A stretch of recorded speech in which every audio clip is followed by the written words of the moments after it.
Hey everyone, happy 2024. Welcome back to Chaitaku, first recording of the year. Sorry it's taken such a long time. We're back in February now, and this is the first recording, but it's just been so busy and so manic. But hey, we made it. I'm happy to see you guys here. Hope you are having a good year so far. And thanks for joining us. What we're doing today is our favorite movies of 2023. Bit late, but I think it's all right because we managed to catch up with a couple of them that they managed to see. We got the fabulous Dan back Hello, again. hello, Hey, hello. Yeah, Dan is a regular, I think, now. But thank you yeah, so much for joining us. no, it's not a problem. I think we did Uh, this later last year I yeah, we think we might did it have. even We might later. I think have. we were so behind by that Yeah, point. we are. But yeah, I'm very behind actually. There's just a lot of stuff, but but I'm gonna try and make a change of that now, and we'll back on target. yeah, We had a couple of technological problems as well with the last recording, so we would have had a yeah. couple actually recordings out. But hey, but thank you very much, Dan, for this. It's not a problem. Dan, of Anytime. course, you can follow on this is vinyl.tap Yep, on yep. Instagram. He's on TikTok now as well. So I thank you very am. much. Simon, Yeah, we're on TikTok as well. Chaitaku64 on TikTok. yeah.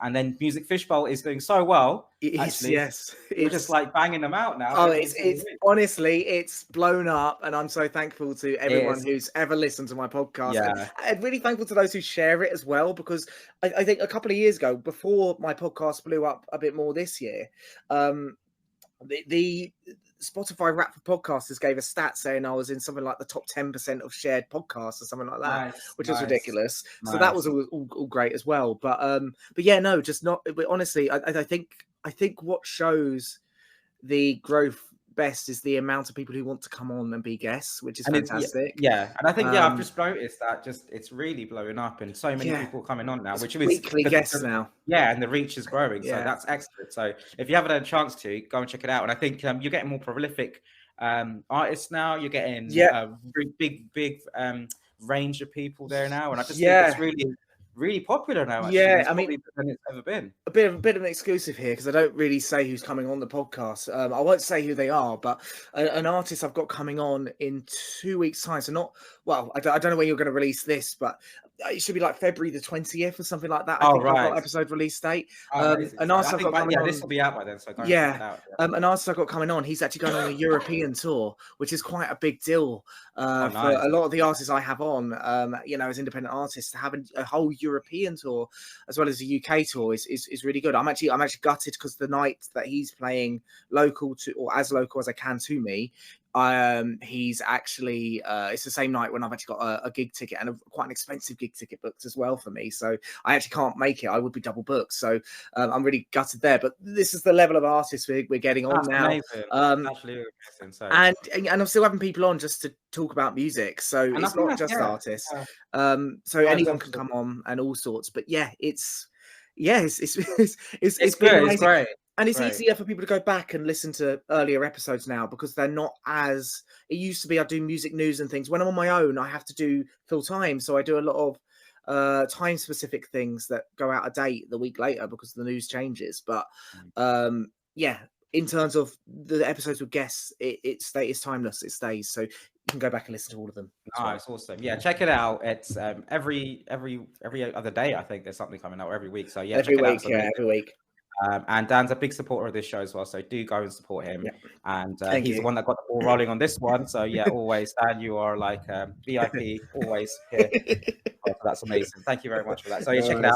out. Thank you for joining us as well. If you're coming from Dan's podcast and TikTok as well and Instagram, so thank you very much. I get a lot of people listening from yours as well. So thank you That's very much good. for that. That's good. Awesome. So hope you guys are all well. Let's go straight into it then. So we're looking at top 12 favorite movies for 2023.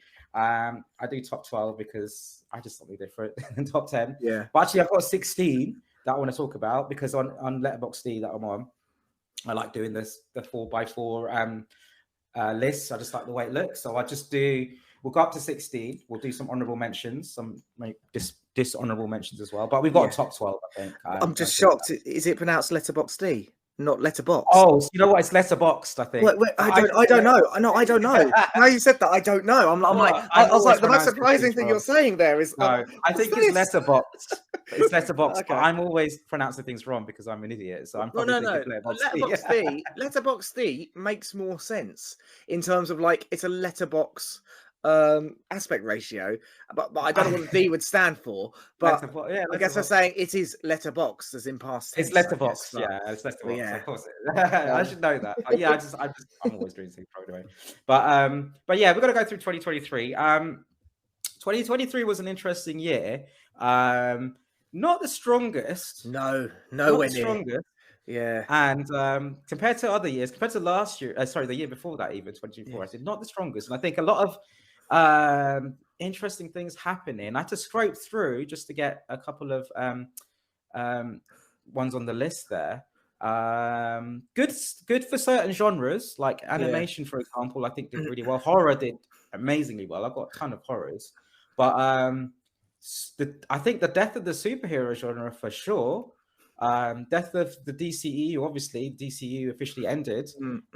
with a whimper, and Marvel's weakest year ever, I think, as well. I don't have any Marvel movies on my list, and I love Marvel and the MCU, but so yeah, not a great year for them. Even stuff like Disney wasn't great, and you know all the stuff they were producing, Yeah. nothing. So the big companies, interesting, but yeah, interesting. Yeah, I think when you look at the biggest films of the year as well, quite often most of them are in some way, I'm going to say dramatic, as in like there is elements of drama in them, rather than it being a massive I theme think, park ride, as yeah, definitely, yeah, Scorsese would say. no, As he would say. those big budget blockbuster like comic book superhero movies, things like that.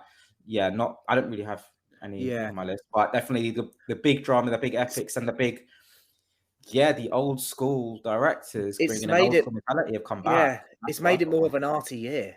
Definitely, It's made it more of an arty year. and I So think maybe it's been people, quite interesting.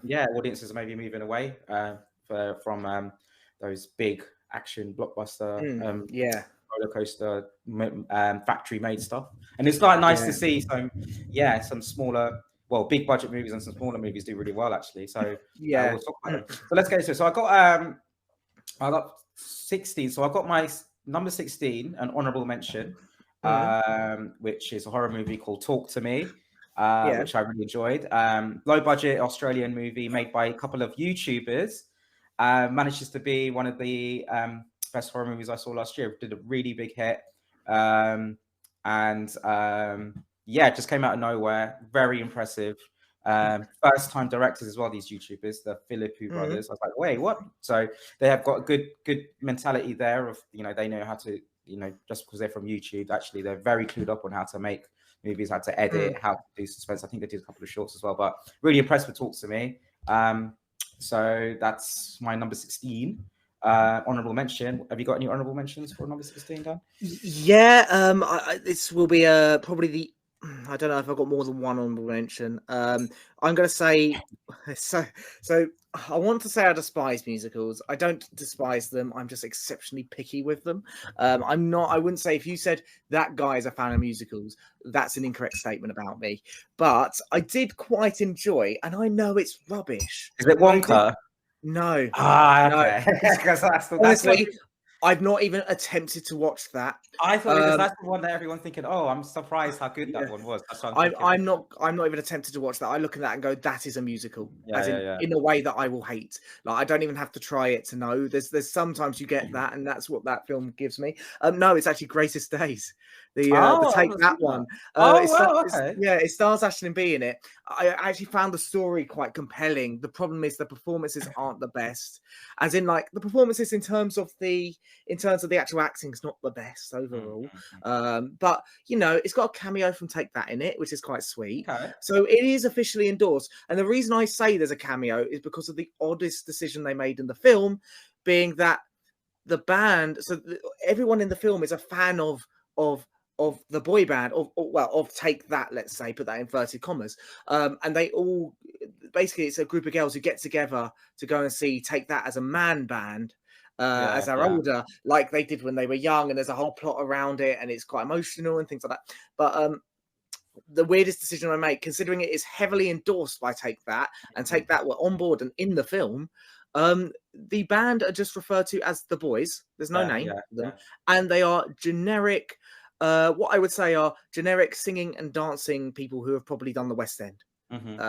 That's all they are in the film, and they pop up constantly, and it's pretty much them who sings the songs mostly throughout. The characters in the film don't sing much.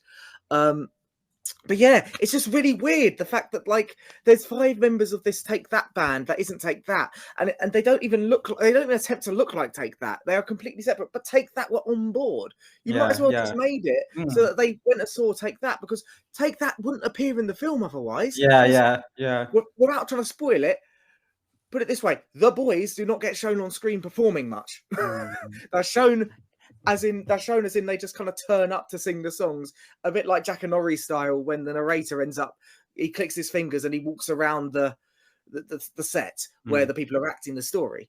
So yeah, anyway, but that is an honourable mention. I did enjoy it. Okay. As weird as it was, it's bizarre. Okay. No, I've heard of it. I'll check it out. But yeah, it'll be quite interesting actually. Yeah, because I do love Take That. It's a bizarre film. It's interesting. Yeah. Yeah. Okay. Cool. Thank you for that. Yeah, I'll check that one out. Actually, yeah, it's always good to. This is why I like doing these, because like some movies just completely go through my radar, and actually you check out a lot of movies. Like I watch anything. I watch anything, which is weird. That's good. But because I'm going to miss out on a lot of them anyway. I completely forgot to ask Dan what we're drinking. By the way, the first thing I should always ask on this recording podcast. Yes, I have orange squash because I don't drink tea or coffee, unfortunately. Or hot drinks. I don't drink hot drinks. No, that's all good as long as you're drinking something. Awesome. So I've got another honourable mention for number 15. Evil Dead Rise. That's going to come up later for me. Yeah, it went a bit. Yeah, I loved it, but it doesn't make my top 12. But I loved it, but I think I don't know what it is. I think it did loads of stuff well, and I really enjoyed it, and I was so surprised by it. I just think as a mega Evil Dead fan that I am, I just like, if it just did this, it was just so close. That, and I just think, you know what, that's why it just a massively good time. I can't remember what number. Yeah, I can't remember what number I put it at, so we'll probably talk about it more later. We can talk about it more later, but I just I loved it, but I just think, if it just did this, it would have been higher for me. I would say the first 3 or 4 films in my list, if I'd have had more time to watch more films this year, they probably wouldn't have been in that list. Right, yeah. So this is what I was going to ask you, actually. Are your films just like generally you enjoyed them, or the ones you super, super loved? Because no film went above 3.5 stars. Oh, okay. Wow. Right. Okay. So yeah, I haven't seen that. I don't get me wrong. I've rated films. And I'm not going to put documentaries in. I did think about it because I have got a documentary that got to 4-star, and that is an honourable mention, which is the Wham documentary, because that's fantastic, and I know you enjoyed it as well. Yeah. So that is an honourable mention. If you're including documentaries, I thought I'd chuck that in there as an honourable. Oh, of course. Yeah, definitely. No. But yeah, other than that, it was a weak year for film for me. And the thing is, I would say I've seen probably 4 or 5 of the biggest films of the year. I missed out on Oppenheimer. That's the only other big film I think I've really. And Wonka. And Wonka probably the only two I missed out on the big ones, really. Yes, I missed Shazam too, but I'm not really too fussed about that. That actually makes my dishonorable list. Dishonorable. That's good job. I missed it. Good job. I didn't waste the time. That was we could talk about some of the ones I absolutely hated. I don't really want to focus on the ones that are rubbish, because we could do that. But let's just look at. We'll talk about the ones we like. But Shazam 2 was terrible. Absolutely terrible. And that's one of the reasons why the DCU just ended last year, which I'm happy about, because if they're churning out stuff like that, just leave it. So Evil Dead Rise was an honourable mention for me, just edging out at number 15. Similar to as number 14 was Scream 6 as well, which I really enjoyed. That's just out of my list too. Yeah, I really enjoyed it, but just like it wasn't as good as Scream 5. Just like if they just did this, just did that, and it would have been better. But I enjoyed it, and I put it in. Do you know why it's not good? And I've got a theory about it. I think they saw a pay packet in bringing Scream back and thought, let's get a trilogy out of sequels, which are just plain old sequels. We're not decanonizing anything.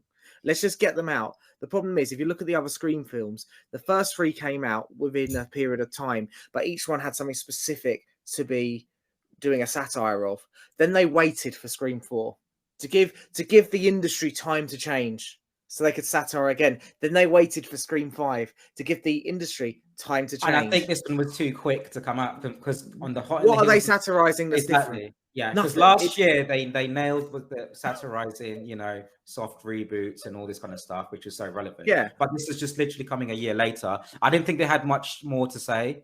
No. And that's what holds a Scream film together, because a Scream film on its own, a Scream film isn't that good without the satire, let's be honest, especially a later sequel of a Scream film. But it's just another slasher. That's all it's going to be. The satire is what sets it apart. And to be honest, even the worst Scream films are still technically good, because part of them being bad is the fact that that's a satire. Like, it gets away with it. This one kind of didn't, because it was just retreading old ground. It's definitely, I don't think it had anything to say. I think the only thing it did was just give us some narrative closure on some of the new characters, and just give us a little bit more backstory on them and a bit more about that. But I didn't really do anything. That's the reason why I didn't enjoy it as much as last year's one. And I think the gimmick was what was it, shifting it to New York like Jason does Manhattan. That was that's too niche. That's too niche. Too niche. And it's just like, I think they didn't have much to say in it, but I enjoyed it as a slasher film. It just hit the standard beats of a slasher film, and it's Scream, but didn't have much to say with satire. Just like, okay, I liked it because it's Scream, and some of the new characters I really like Sam Carpenter, for example. So it's nice, and Jenna Ortega's in it, so I like that. Get closure on that, and and looking back now with what's happening with the future of the Scream franchise, it's a total mess right now, especially with firing Melissa Barrera, who plays Sam Carpenter, and Jenna Ortega, I think, is not because it's a complete mess on that. So I think looking back, maybe I'll have a look at it. That trilogy is not going to finish. Basically. So exactly. So maybe I'll rewatch it again, thinking, because it is actually probably the last one with that set of characters. I don't know what's happening next. So it's definitely affected by that. Like, this stuff was definitely going on. I'd say allegedly definitely going on. So going on during the time of the film being made and things. So we all know that it's got a little bit. Considering it probably did have some production issues, it's come out quite well. So, and I think now if as the final film with that set of characters, I'll watch it again. But and the next one, I don't know what's happening, but I'm not happy with just them. I don't even think I think everything's out the pan now, and I'd say, what, I don't know what they're going to do, probably reboot it all again, because it's just such a bad right now. But anyway, that's all they can do. But anyway, Scream 6, great, but just entertaining on a surface level, and just with his characters as well. So that's an honorable mention there. And I've got my last honorable mention, which is Spider-Man Beyond the Spider-Verse, the animated one with Miles Morales. Amazing. Probably the best Spider-Man movie that I've seen in a long time. And these animated Spider-Man movies are just stunning. Just visually, just story-wise, emotionally. The art style's gorgeous, isn't it? Amazing, And I would have been. It's a top 5 out of 5 movie for me. The reason why it's not any higher, because I just saw ones that I found more interesting to me. And I'm not really a big Spider-Man fan, so that's why it's really resonated with me a lot. I thought it was an amazing film, but I just thought, I'm not really a Spider-Man fan. So, but it was fantastic anyway. So I had to give it an honorable mention there. So that's my those my honorable mentions. Any more that you have, Dan? Only dishonorable. I mean, I'll quickly touch on Tetris. I can see Tetris. So it's kind of like it just exists. That's all it is. Like, I get the it just exists. That's all it is. Like, yeah, it's great that they kind of made a bit of a sort of like a it is a bit like it's a Soviet Union spy thriller about Tetris. Yeah, Like yeah, yeah. it's an overglorified version of the story of the creation of Tetris, even to the point where like they openly said that they just made up bits because obviously they had to put in, like a car chase and things like that, Yeah, which yeah. obviously didn't happen.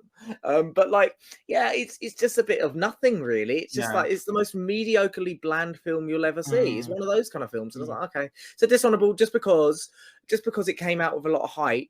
I think it was meant to go to no, it was meant to be a series, wasn't it?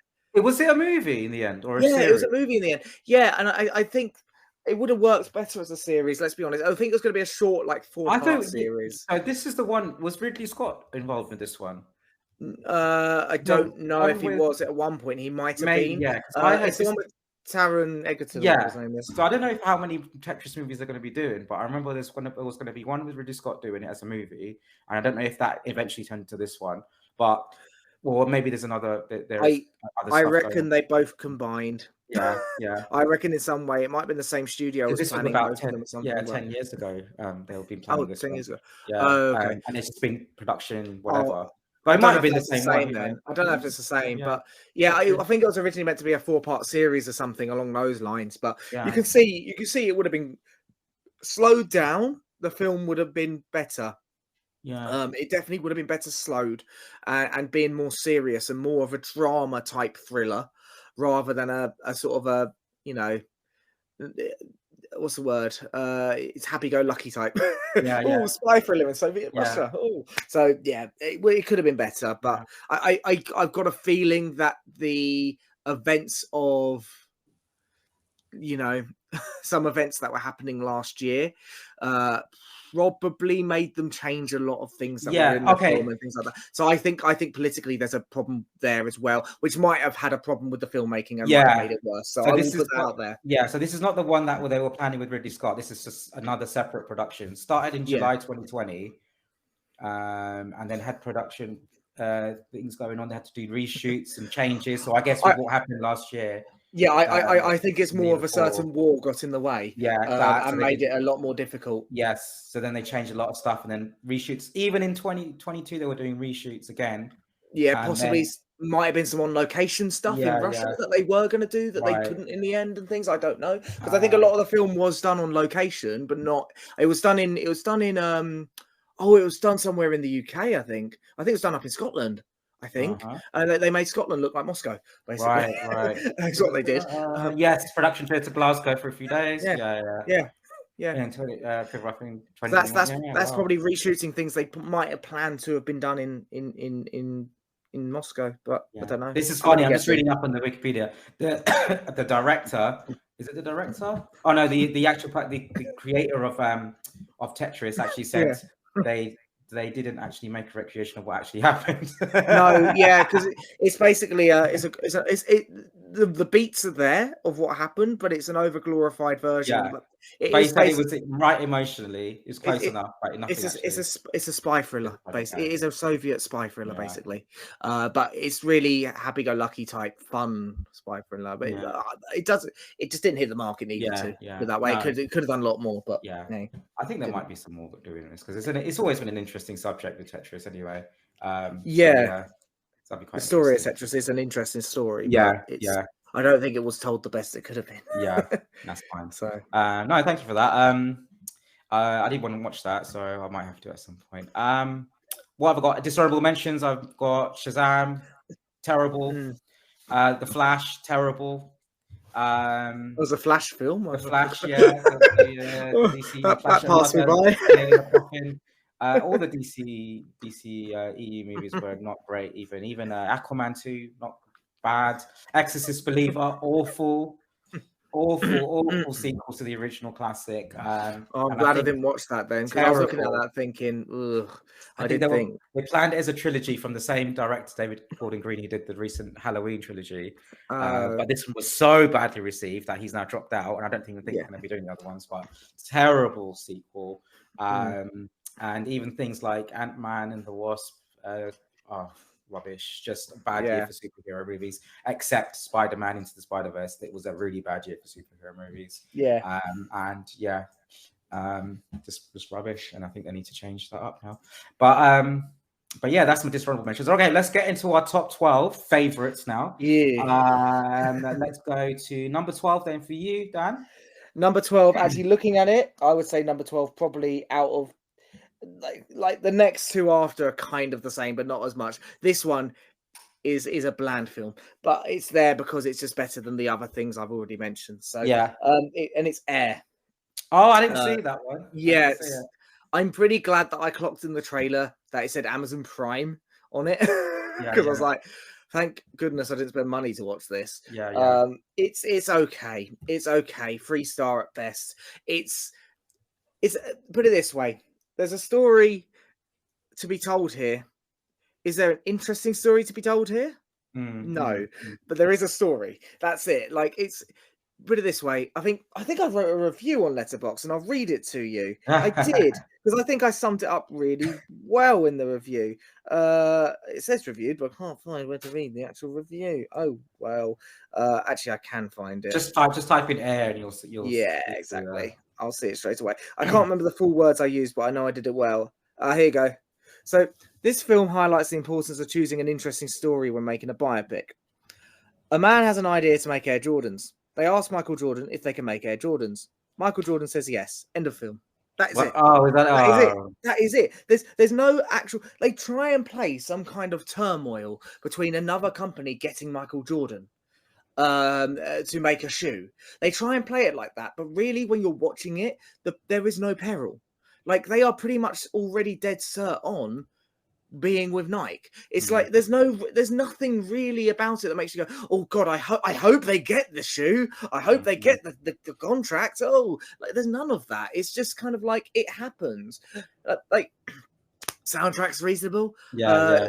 But to be honest, I won't praise a period soundtrack for a biopic in that way, because there weren't needle drops in the same way. There was a Bruce Springsteen song at the end that was pretty good needle drop. But that was a credit, so it's not really that much of a needle drop. You know, it was more the fact that the songs in it were good and it's quite easy listening. It's like, well, you should have released an album then instead of releasing a film.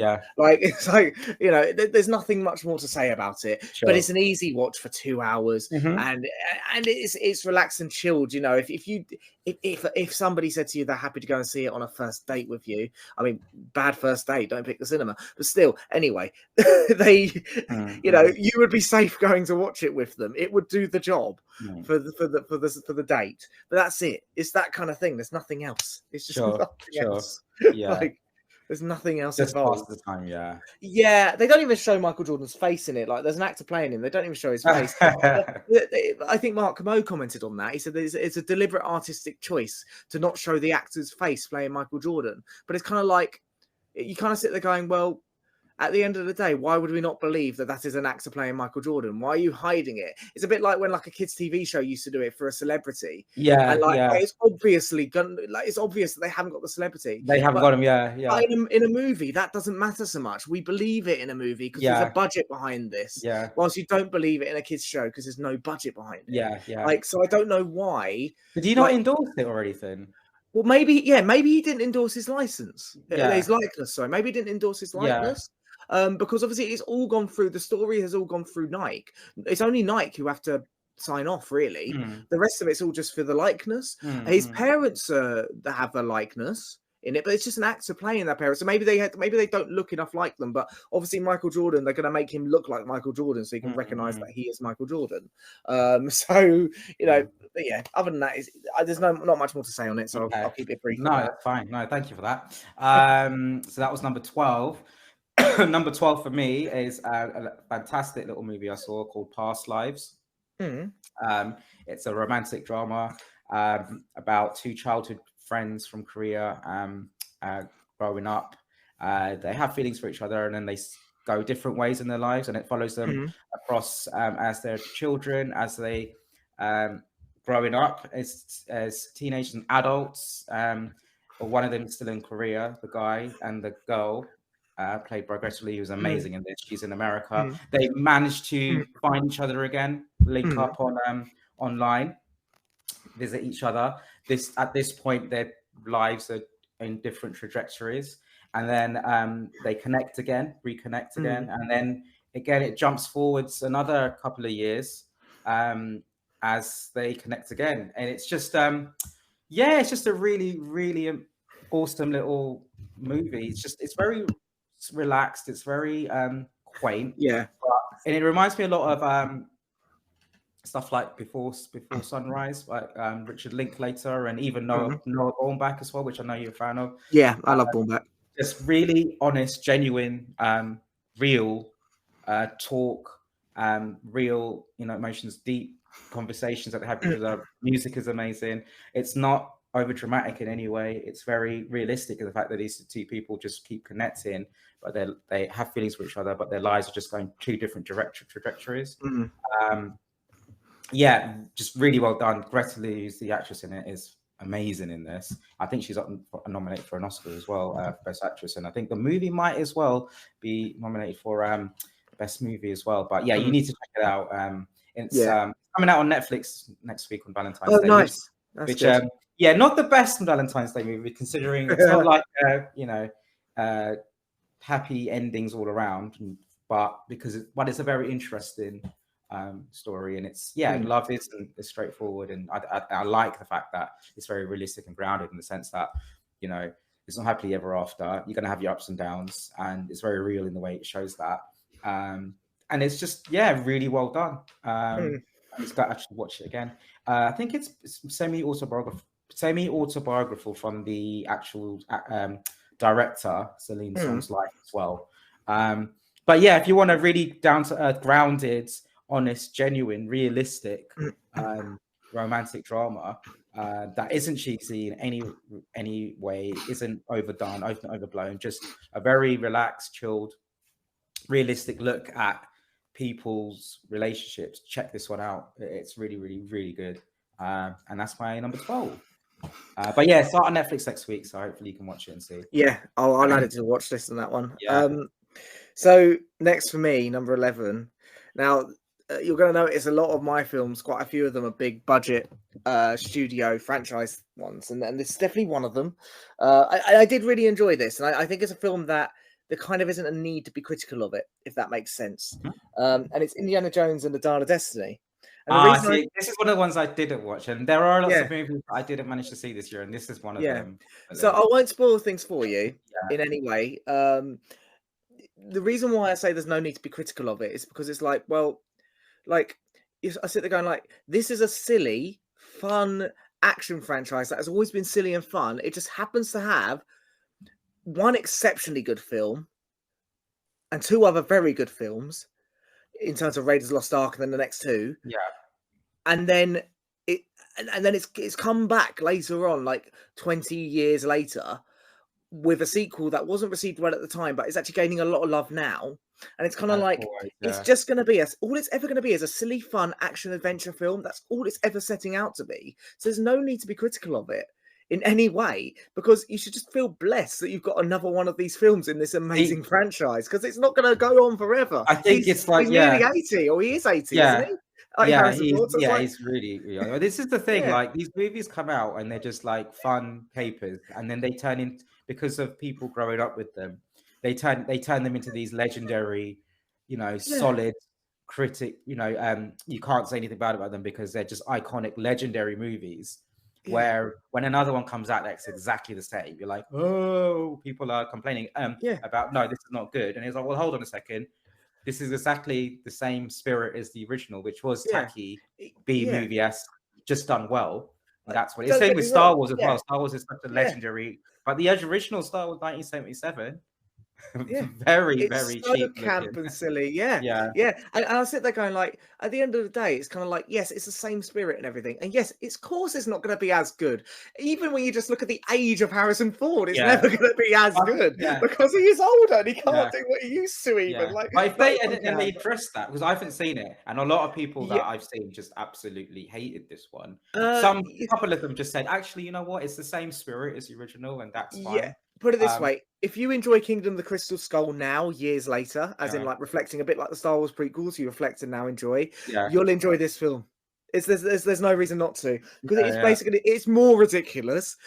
it's more ridiculous, but it's more ridiculous in a way like Kingdom of Crystal Skulls basically alien conspiracy theories is all it is. Yeah. Well, this one's now looking at time travel conspiracy theories. That's Yeah. all it is. Yeah. That is all it Which is. is what you expect from Indiana Jones. Is always him Yeah. investigating something different, and aliens, cults, Nazis, Hey, and time there's travel. That's fine, as long as it's entertaining. there's a load of on the nose fan service, but let's be honest, on the Yeah. nose, what the thing is, compare Indiana Jones and Star Wars. Which one's going to work best with on the nose fan service? Which one will work best? Indie, right? It's always going to work, and it actually works really well. I mean, the fact they kick off with a 25-minute scene with de-aging, which you've obviously seen from the trailer, basically, so you know what's going to happen. The fact they kick off with that, and it is, when you watch it, you are basically watching an Indiana Jones film from the 80s. It is what you want. It is everything. That 25 minutes is everything. That bumps up the film from a 2-star to a 3-star straight away, for example. It's that good.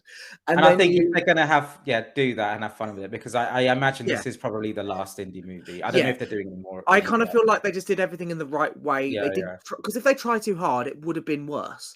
I guarantee you. So the fact they've just gone, you know what, let's just make a silly, fun film and just let people enjoy it if they do, and don't make it for the people who hate it. Then that's what they've done, and it works. And it's a good director as well. Like James Mangold's a great director. I mean, you know, I don't know if you know what else he's done. But he's done. He did do V for Vendetta, or I can't remember. He does some action movies, isn't it? He has. He's done Logan films, but he's done Girl Interrupted, Ford vs Ferrari, which are all really highly regarded films. Copland, he did Copland as well. Yeah. So like these are highly regarded films. He's a good director. Yeah, he's obviously a good director. He knows what he's doing, and yeah, I think it holds quite well. To be honest, I don't know if I prefer it to Kingdom of the Crystal Skull. I don't know.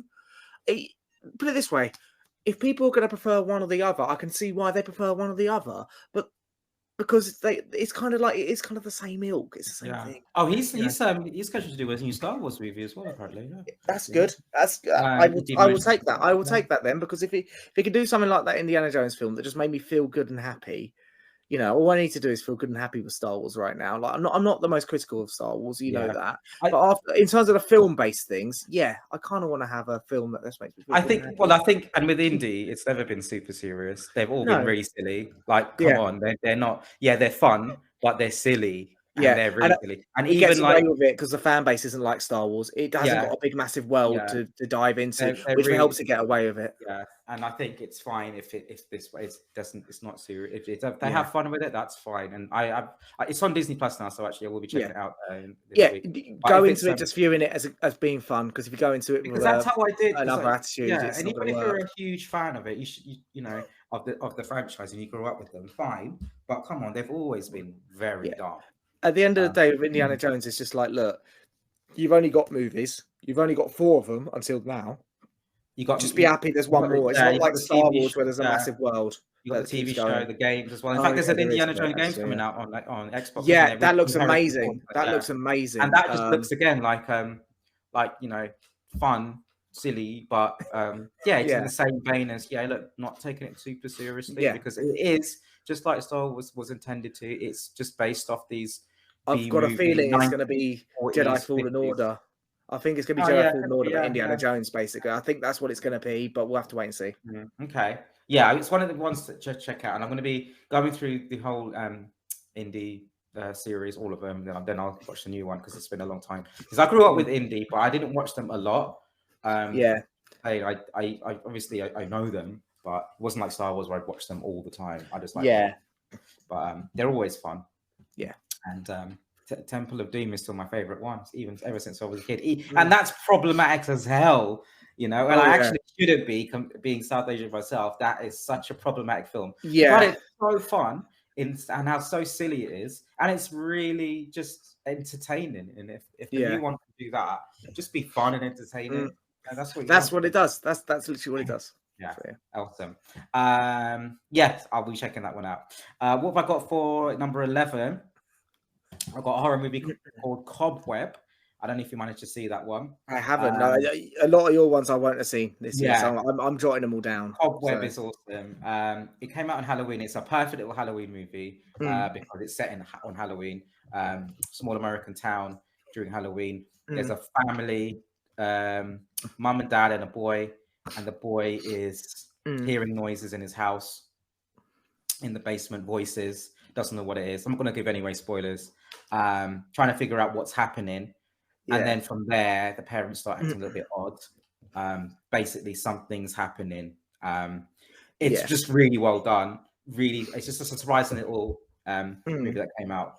And just like, oh, wow, this is really, really cool. When you watch it, it's very similar to other horror movies that have come out previously, but with the same subject matter. But I'm not going to tell you, because if I mention those names, you're going to clock it instantly. Oh, I know what the twist is going to be, so I'm not going to mention it.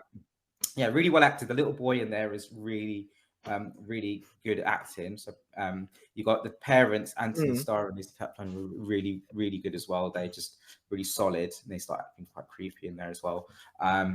Yeah, and the surprise is excellent, and visually it's great, atmospheric, and I really enjoyed the big twist in there as well. So, well, I shouldn't have said that, really, should I? Because now you're expecting a twist. Oops. But the horror movies always got twists in them anyway, so you expect something. But yeah, just really solid and just really surprising. Came out there and I really enjoyed it. So if you get a chance to watch it, definitely watch it in autumn time if you can, because it's just a perfect little Halloween set movie. So yeah, Cobweb is my number 11. So we're on to number 10 now, Dan. Yes. So that's Mission Impossible: Dead Reckoning Part 1. See, another one I didn't see, and I love Mission again, another filler gap type film, but the reason it's above Indiana Jones, because Indiana Jones probably would have got into that into the top 12 for me, but this is a filler gap that's ahead of it, just because it is a better film. It is, you know, like the one thing about Mission Impossible films, it's kind of like Mission Impossible is as consistent as Fast and Furious. With Fast and Furious, you know what you're going to get. You know it's not going to be good, but you're going to love it because it is so ridiculous. Yeah. Whilst with Mission Impossible, it's the opposite. You know what you're going to get because they are consistently of high quality, and they are well written. And they're all bangers. All of them. Exactly. And like you kind of end up expecting that with Tom Cruise films overall. There's the occasional miss, but when he brings out an action film of some kind, you kind of, even like the Jack Reacher films, you know that they're going to be a level of quality of which you won't feel disappointed with, but you'll be, even if it's not that good, you'll still be like, I can respect this. But yeah, I haven't got much to say about it. Really good film in terms of like good action film. You know, it's part 1, so we've got part 2 coming. The story's not ended. Christopher McQuarrie again, fantastic director who's done quite a few of these. He did the Jack Reacher film as well. His Mission Impossible films are pretty solid. So yeah, no, I'm just excited to see the next part. There's not much else to say about it because what can I add to the Mission Impossible discourse? Nothing. So it's just a good Mission Impossible film, like the others. Exactly. But I think this one unfortunately wasn't this financially successful. I just think it just came out at the wrong time, didn't it? Yeah, it came out. It tried to be a summer blockbuster, but it came out at the same time as the other 2 summer blockbusters. Oh yeah. Which I'm sure we'll be talking about at some point. And plus it's like advertised as part 1 as well, which is another reason why it put me off, because for me, if it's like, okay, part 2 is coming out, I'd rather watch them back to back because I'm gonna forget. That's another reason. Like I almost feel like it should have been just like, look, here's a cliffhanger, on to the next sequel. Yeah. Because it's like when you this is number 7, 8, 6, 7, 8 or something like around there. Yeah. Like you don't need to have. When you got that many films, you don't need to have a part 1 and part 2 between 2 sequels. You just don't, because it's just a series that's going to continue. So. And I think I wanted to watch all the other ones because with Mission Impossible, I know you can jump into them, but actually there is a story there that is. There is an overarching story. It's been so long since before the other ones. I like how smart they are, though, that you can just jump in as well. I think I really admire film franchises that do that, because like there's always going to be someone's girlfriend or boyfriend who's being dragged along, or someone's mate who's gone with them just so they don't go alone because they got 2-for-1 meerkat movies or something like that. So it's nice that is the case and it can happen. Obviously, it won't be so much for the next one, but you know, it's. So I think I think I'll see them back to back with the next one, and I want to catch up with all the other ones as well. But yeah, I'm sure it's amazing. I love them all anyway. But that one, I missed that one. And again, I think I was going to the cinema when it came out, but I was seeing all the other stuff because it just clashed with so many other things. And by the time I was like, I just missed out on that.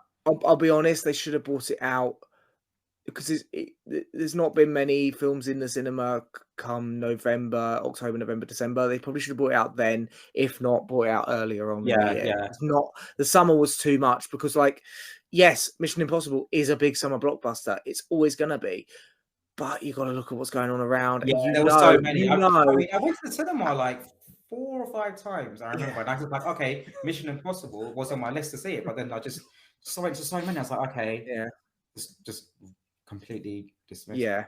Like, oh, okay. But I'll catch you. I'm sure it's awesome. But thanks for that. That was number 10 for you. Yep. Number 10 for me, which might be in yours.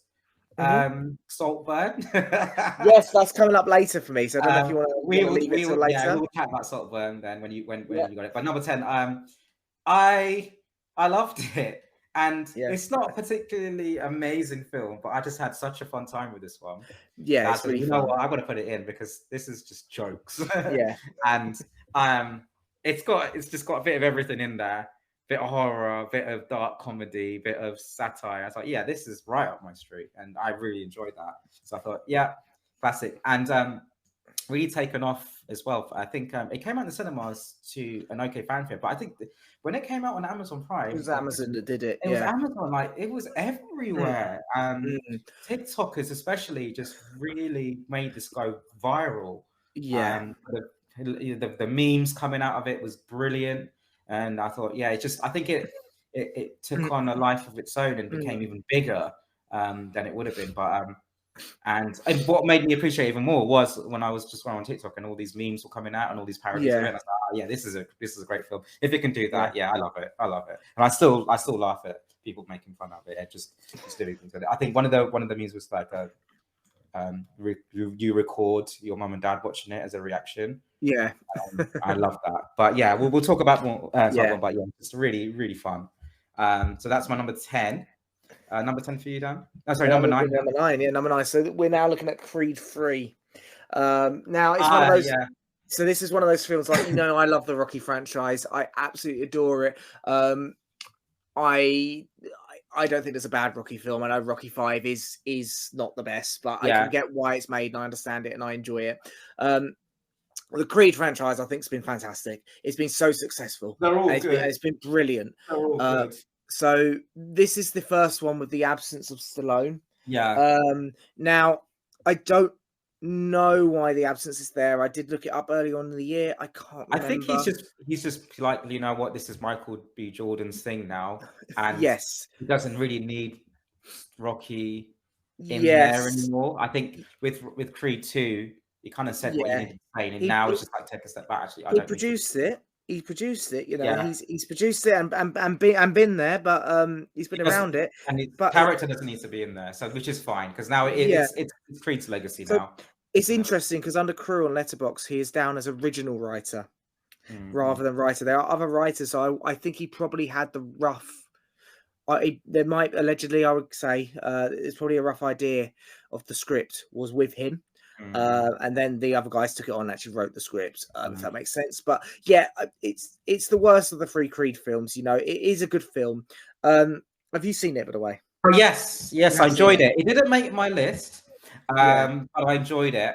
But yeah, I went in expecting another Rocky movie, another Creed movie, another boxing movie. It's fine. It hit all the beats. That's what you get. Yeah, that's what you get. And it did some interesting stuff as well. I just think, it was a bit pedestrian. It was a bit pedestrian in the sense that it didn't need to be made. It didn't add to the story in any way. It didn't add to the character. It didn't do anything. Just another. But then you think, oh, okay, but half the Rocky movies are just another excuse to fight someone. Like it was some interesting stuff. Like the Jonathan Majors character was really, really well done. And that was cool. But I think it's just kind of like but it didn't make a big impact. I thought it's fine. It was fine. That was it. That's the thing. The only real criticism I have of it is that it is a bit pointless, and at times it is a bit. It's a bit directionless as well. I mean, to be expected because Michael B. Jordan, it's his first directorial film. Which I think he did really well in, actually. Yes, I think he did as well. But I think what impressed me most there's the good bits about it. It's what impressed me most. I love the way they focus on physicality over anything else. Yeah. Because like I'm not being funny, boxers don't look like Michael B. Jordan in there's no boxer that looks like that. Mm-hmm. You know, that's not how the sport works. So what they've done to turn it on its head, because obviously there is a slight lack of realism there. You don't get muscle building, muscular boxers. You just don't get that. They have fat on them. They need that that's part of protection of their bodies and things. Like, you know, so I think I quite like the fact they focus on the physicality of the two of them, because it almost is like, it's like, let's make a point to show you that these guys are finely tuned, not like boxers, to the point when you just kind of forget it. And you're more engrossed in what's happening on the screen, seeing, like, because it is like literally everything's in slow motion in the fights, and it is to show you the muscle movement as they move. This is what I liked about it, because I think the way they shot a lot of the fights was very unique and refreshing. And I know Michael B. Jordan's a big anime fan, and he looked at there's a really popular anime called Hajime no Ippo, something like that. It's a boxing one, and Dragon Ball Z. And there, it's very they do the slow motion punches. They show you the effect of the muscles and and everything, and they show and also just like the anime shows. He starts showing you what's happening inside his mind as well. You know, where the whole background just goes black. And it's just like a dreamish sequence kind of thing. All that kind of stuff was very stylistically done and very new to Rocky, and I really appreciate that. And that was what was so good, because it is basically like, it was almost like this is what these films are kind of under criticism for, is that it's not realistic enough in terms of boxing. Because like you do see, there's no reason for these actors to be so pumped. There's no reason. They can make it more realistic. It doesn't change anything. All it does is take certain members of the audience out of it. So it kind of did it's the point of, like, you know, if you I've got an example, but it's disgusting in my head, so I'm going to change it. If you spill something on your shirt and don't have another shirt to wear because you're on holiday and it's your last day, and you're going to meet up with some friends in the place that you've gone on holiday to, right? You walk in the room with this stain on your shirt and you make a point of it, because it stops it from being a problem. Because everyone wants to say it, or you have a massive spot on your face or something like that. You make a point of it. You say, "Oh, I've got a spot on my nose. I'm like Pinocchio." You make a point of it as a joke, and that's kind of like what I felt like it was also doing. Because I think for people who do notice the small minute details, and they're not like me, I'm not that kind of person. It doesn't bother me in either way. But for those people, it's really smart what they did there, because I don't think they would have noticed it as much, because they're so engrossed in the action rather than actually spotting and nitpicking and things, because people are like that. Some people do. And like, you know, like I just, it sounds like I've nitpicked it, but it's more the fact that I'm just spotting where the pitfalls are and why they might have made these certain decisions and things. And I can get it. I like it. I think that works well. I think, and the fight sequences are really well done as well. Actually, quite very satisfying to watch and very uniquely done. So, you know, obviously, you know, you look forward to the fights on this and they're really done. But I think, it was fine. You know, he was character drama for, Creed's character arc, and you know, I like the fact that, we focus on him and his daughter and his wife, and you know, his obviously father's legacy, and obviously R.I.P. Carl Weathers. We need to say that as well. Great. So that obviously, when I watch it again, it's going to give another emotional weight to it. It was fine, and I think for his character arc, really well done. You can't really go wrong with it. Some really interesting bits, but overall, I think it would have been better done in 10 years' time rather than now. Because if you think of like the greatest boxing stories, you know, one of them is George Foreman.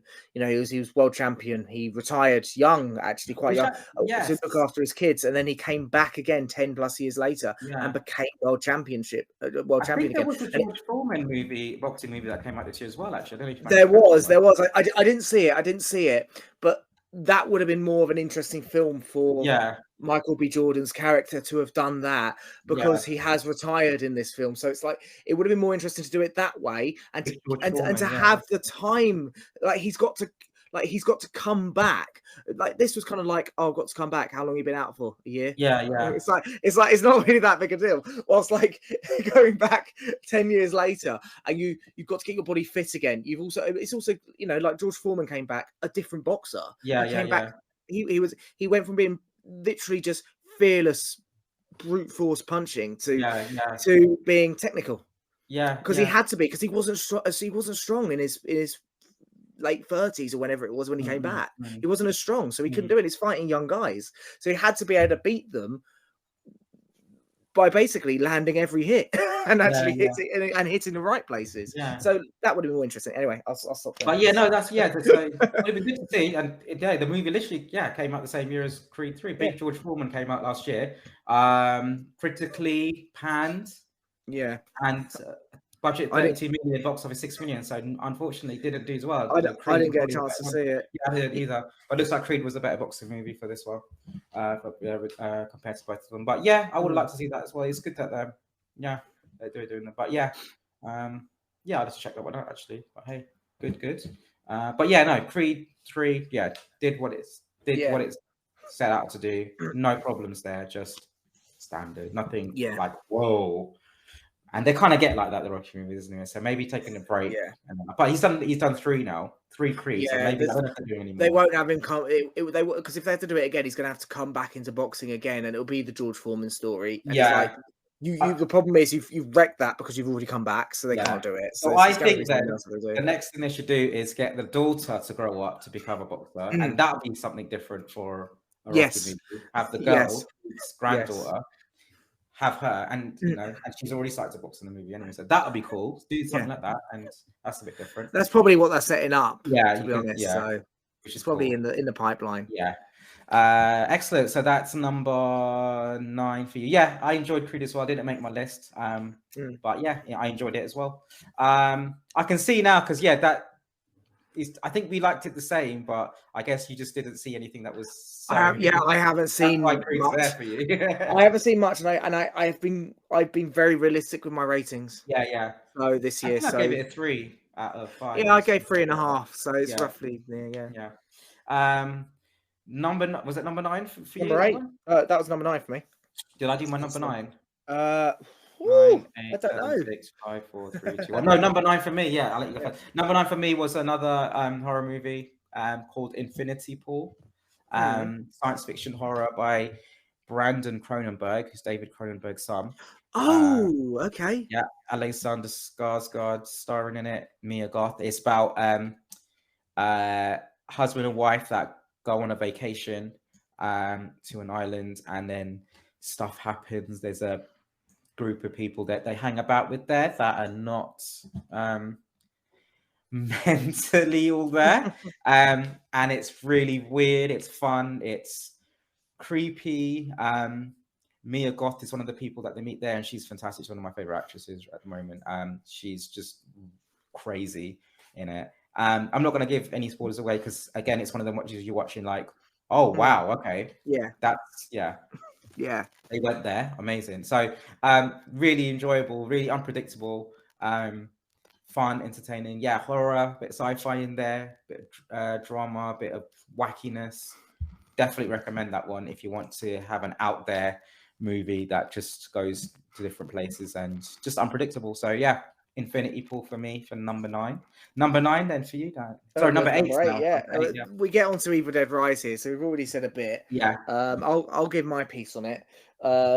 Simply because I think I can sum it up quite easy. As for a horror film without the Evil Dead attachment anyway, I would say it's a pretty good horror film. There's nothing too much wrong with it. It hits everything you want it to hit. It's nowhere near a world beater, but it's a good horror film. You're happy with it. I thought fan service was superb. I thought it was so subtle, so smart. Great. That's what I want. It's kind of like this is a lesson for the on the nose Star Wars fan base to take note from here. Like, you ate Indiana Jones, you can't do that. Take note from this. Yeah, kind of thing. It's a bit of a lesson there. But other than that, that's but all that really ties it to Evil Dead is the little bits of fan service that's there. Is basically all it is. Yeah, but that's okay for me. I don't mind because I like if Evil Dead is written on that on the title card or on the title of the film, I can guarantee that it's of a high quality in terms of the actual the filmmaking. Now, whether it's a good film or not, it's a different story. But I can guarantee the quality of it, because with horror, it is either one way or the other, isn't it? At times, like you can have some terribly made horror films that you don't even expect to be terribly made, and it's like from what you've seen on the adverts and things. So yeah, it's well made. I'm happy with it. I've got no problem really. It's never going to be higher than what it is on my list. Like it's just no, just another Evil Dead film that I'm happy with. I don't mind. I agree. I really enjoyed it. I think it done everything really well. As I said earlier, I just wish it just kind of they just tweaked it a bit. Now I like the fact that it's doing its own thing. I like the fact that it's set in the Evil Dead universe and it's not connected to Ash Williams or anything like that. So that's great, because Ash has done his thing and he's legendary. But yeah, no, I like the fact that there's a book or another book and something's happening somewhere else. I like the fact that it was set in a high-rise building. That's very different for Evil Dead as well. They're all trapped in there. Really good set pieces in there. I thought the actress who played the mom, Alyssa Sutherland, I thought she was fantastic. And you need to have essential character in there that she's like, whoa, and she's like the poster girl for this movie. Like she's just just eye-catching, and just everything she's doing, like wow, this is she's the true star. The director did really well as well. What I just thought just tweaked it a bit, as in like just go off the rails and do your own thing. And you don't need to connect it to the old Evil Dead movie. So in the sense that, I love that they know, yes, there's things in there we haven't seen in Evil Dead before. There are also lots of things that they're just putting in there as the fan service kind of stuff, just because it's Evil Dead. It's like, you don't need that. Do your own thing. I want to see some new crazy stuff. When she brought the chainsaw out at the end, I was like, oh man. Yeah, that was the worst bit of fan service. I was like, you don't need the chainsaw. Do something else. Get another weapon. This is something do your own thing. Saying that though, I preferred this to the 2013 Evil Dead. Yeah. I can't believe they actually. Is it 2013? 2013, yeah. I can't believe they waited so long for that. I actually didn't realize it was 10 years. Oh my! But regardless, I actually preferred it to that. And I think the reason why I preferred it was I didn't find there was enough fan service in that one, to be honest, or not enough that I could notice. They tried to do something different there, and this one was just supposed to be like a straight to streaming small movie, but then apparently it got such big. It went to cinema, it did go to cinema. Big, positive reaction that it went to cinema. But, that was my big boo-boo of the year, where I had some time off work because my car was getting MOT'd and stuff. And it didn't need to have any work done, but I decided to get the work done anyway, because of the stuff they advised. So I took the time off to do it, and I went, right, I'm going to go to cinema just during the day on my own, just to do something. So I booked a 2-for-1. I couldn't get anyone else to go because everyone else was working. But I booked 2-for-1 anyway, just as an in case. But also, it's quite nice to have the seat next to me empty. I'm going for what I thought was a 9 a.m. showing of the Evil Dead Rise. Got there, cinema's not even open. It's 9 p.m. And I was no, I'll wait for that to go to streaming. Hopefully it will, and it did. It went to it went to Netflix. So I got to watch it. Luckily, I thought it was going to be a film I missed this year, and it was one of those films where it's like, if I missed it, I wasn't so bothered. It wasn't like a must see, like Killers of the Flower Moon and things like that, which we'll probably talk about. But anyway, like those big films. But no, I did get to see it, and I was glad I did. It's good. As long as you saw it, I think. Obviously, I big Evil Dead fan, so I was there day one in cinema, Friday night showing, first screening of the evening. After I had to see it because I love Evil Dead. But just wish that they just carried on doing their own thing and stop connecting it to the old ones. When they're dropping lines from the old movies, stop. I don't like the lines from the old movies either. And there's just like, the chainsaw, but you don't get another weapon and do something cool with it. Chainsaw. The fan service it needed was the book and the little bit of scurrying on the ground. That was all it needed. The rest it didn't. Evil Dead has always been about going off the rails and bringing a new weapon in and making it an iconic thing. Ash has got the chainsaw. Ash has got the axe and everything. Whoever the actress was, the final girl in this one, just do something else. I know she got like the wood chipper at the end, which was cool. But that was again cool. With the chainsaw and stuff as well. But I just wish they just did more their own thing. Now, this is where people are going to argue, well, hold on, they like the fan service. Loads of people love this fan service, and that's why they put the fan service in there, because fans love it. But I'm like, move away from that and Yeah. make new things so we can then get excited over I that. think we need to make the point though as well that like we would like even the fan service that was a bit much. It wasn't bad It fan wasn't service as bad, well at the no. same time. I Like just, yeah, it it's wasn't bad. It was subtle, yeah, but I'm it's just as like, fans of the franchise, it's kind of like we don't need this, but yeah, casual audiences who have seen one or two of the films, maybe yeah. they I'm just like, they on a, will need it. They will need yeah, it. So it's kind of exactly. like you know why it's there. You I understand it. know. It's kind of like it's kind of like this should have been in the 2013 one, so that this one could be different. Is what it should have Yeah, been yeah, really. But and this film should have come out sooner. Is what it yeah. should have been. But they hadn't done that. And that's the problem because that Evil Dead film that came out in 2013, really, no one ever talks I about mean, it. I think people are it's going to talk about this one more. yeah. I mean, that 2013 one is looked back now with a lot of appreciation. In Yeah. the sense that it goes, it's really gory, and I think the Mm, central performance by what was her name, Jane Levy, who's the possessed girl, mm, amazing. Like, I think that is just really elevates that movie. I didn't think yeah. much of it when I first saw it back in 2013, but It over took me time to, yeah, yeah. but over the years, I was like, okay, yeah, it's fine, and it brought a new load of fans to it, to the series as well, just like Evil Dead Rise does as Mm, well. It brings a lot of people.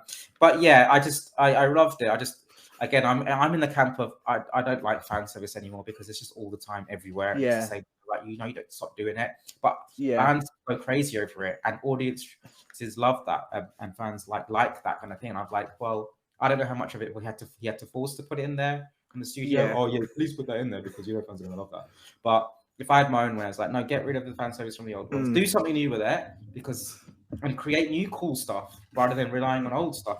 yeah. People's time, isn't it? But I think it was great. I enjoyed it. Yeah. And looking forward to what he does next. I don't know if he's the same director, Lee Cronin. I don't know if he's going to come It- back to do yeah. another Evil Dead movie, but I hope he does because yeah, I think it's a safe pair of hands.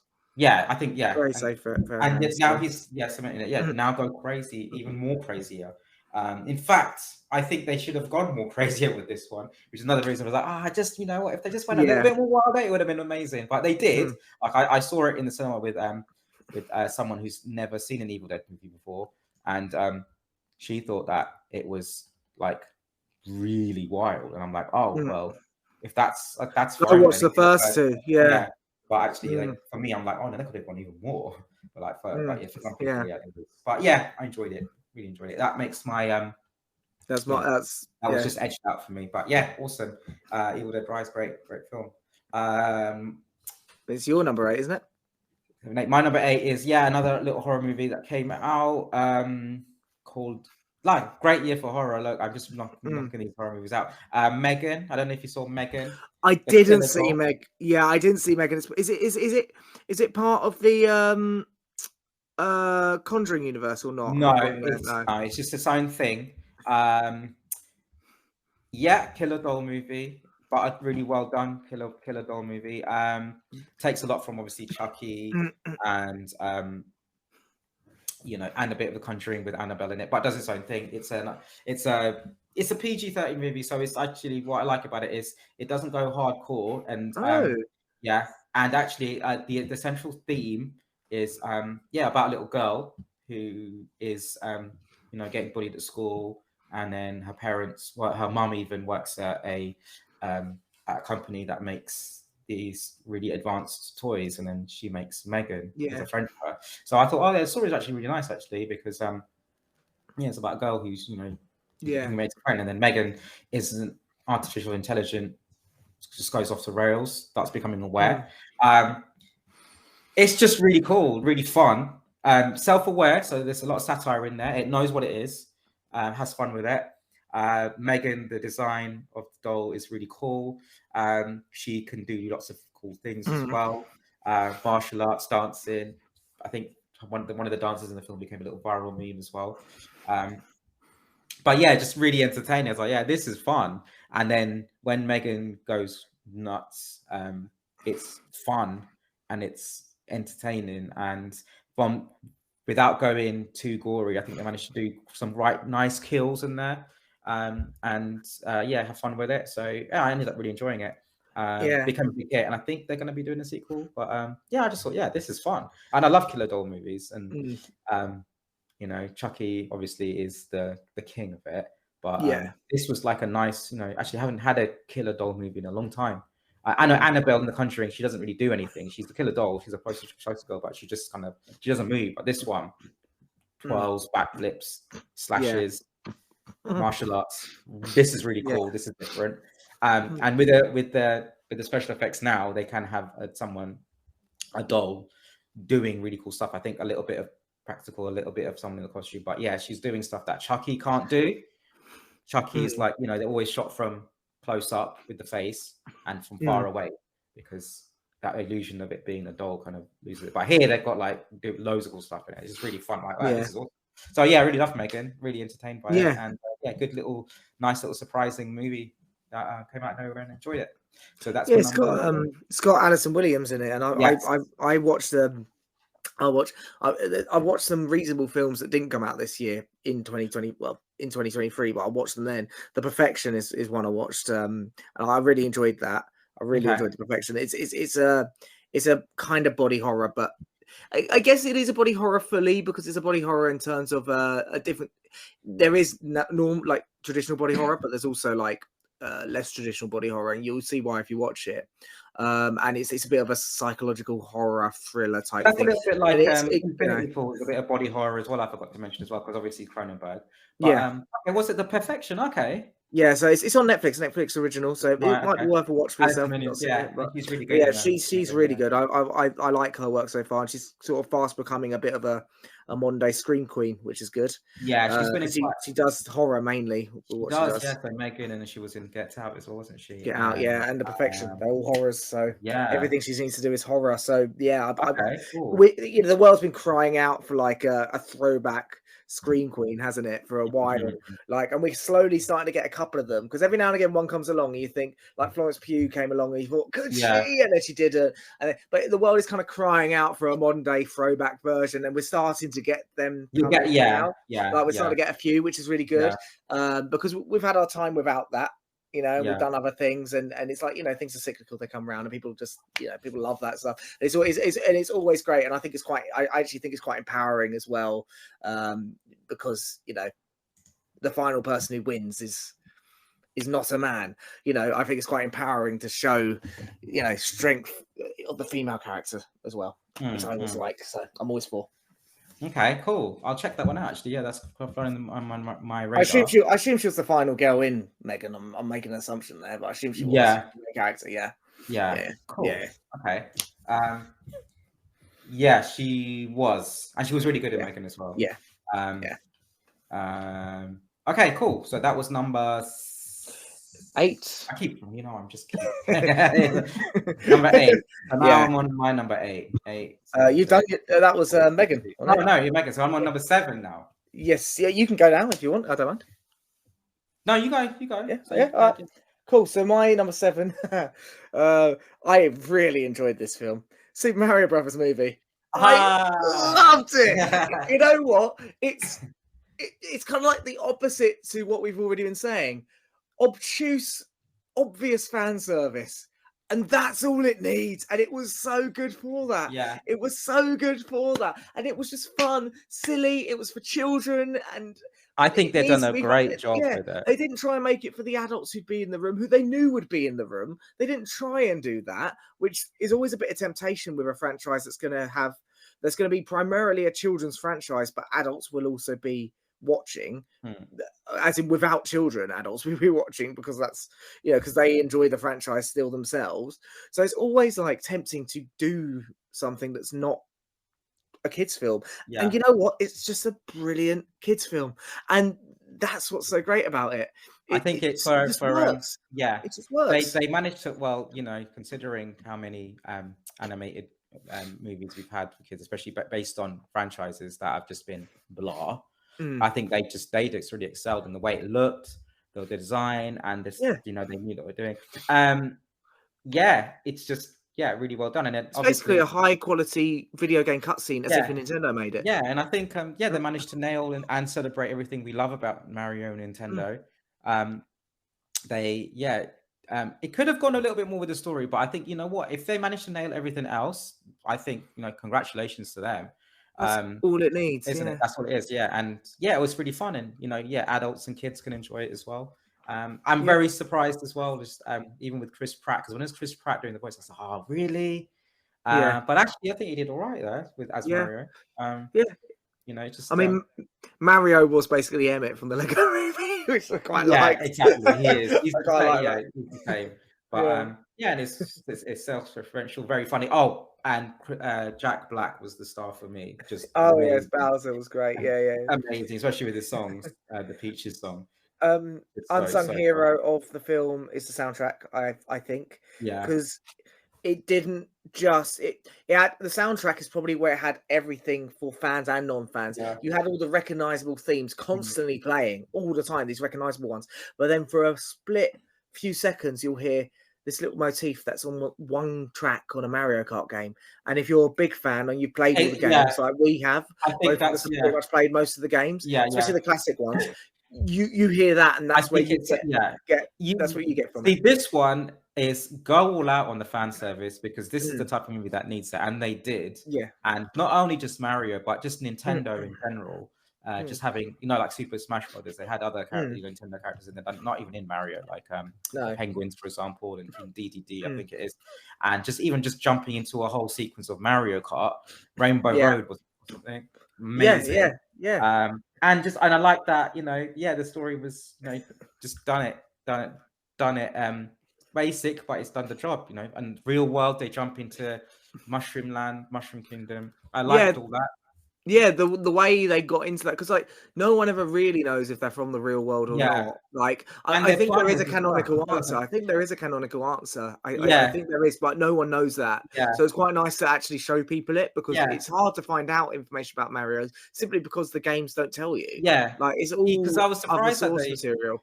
they went with that they're actually plumbers, because Yeah, that's been something that I thought they maybe dropped, but no, they're plumbers in this, which I liked. yeah, And also, yeah, it's really good to see their mhm, family as well, the mom and dad, yeah, yeah, together. And that was just really sweet as well. Just that, oh yeah, so they are Italian, because sometimes it's just that kind of gets dropped as well. That they're just Mario, just Mario. It's yeah. not really they don't really talk about his heritage that much No, in the game, yeah, for instance, isn't it? There was Rice, yeah, it's fun. I think they did as the best that they could, and they did it really well.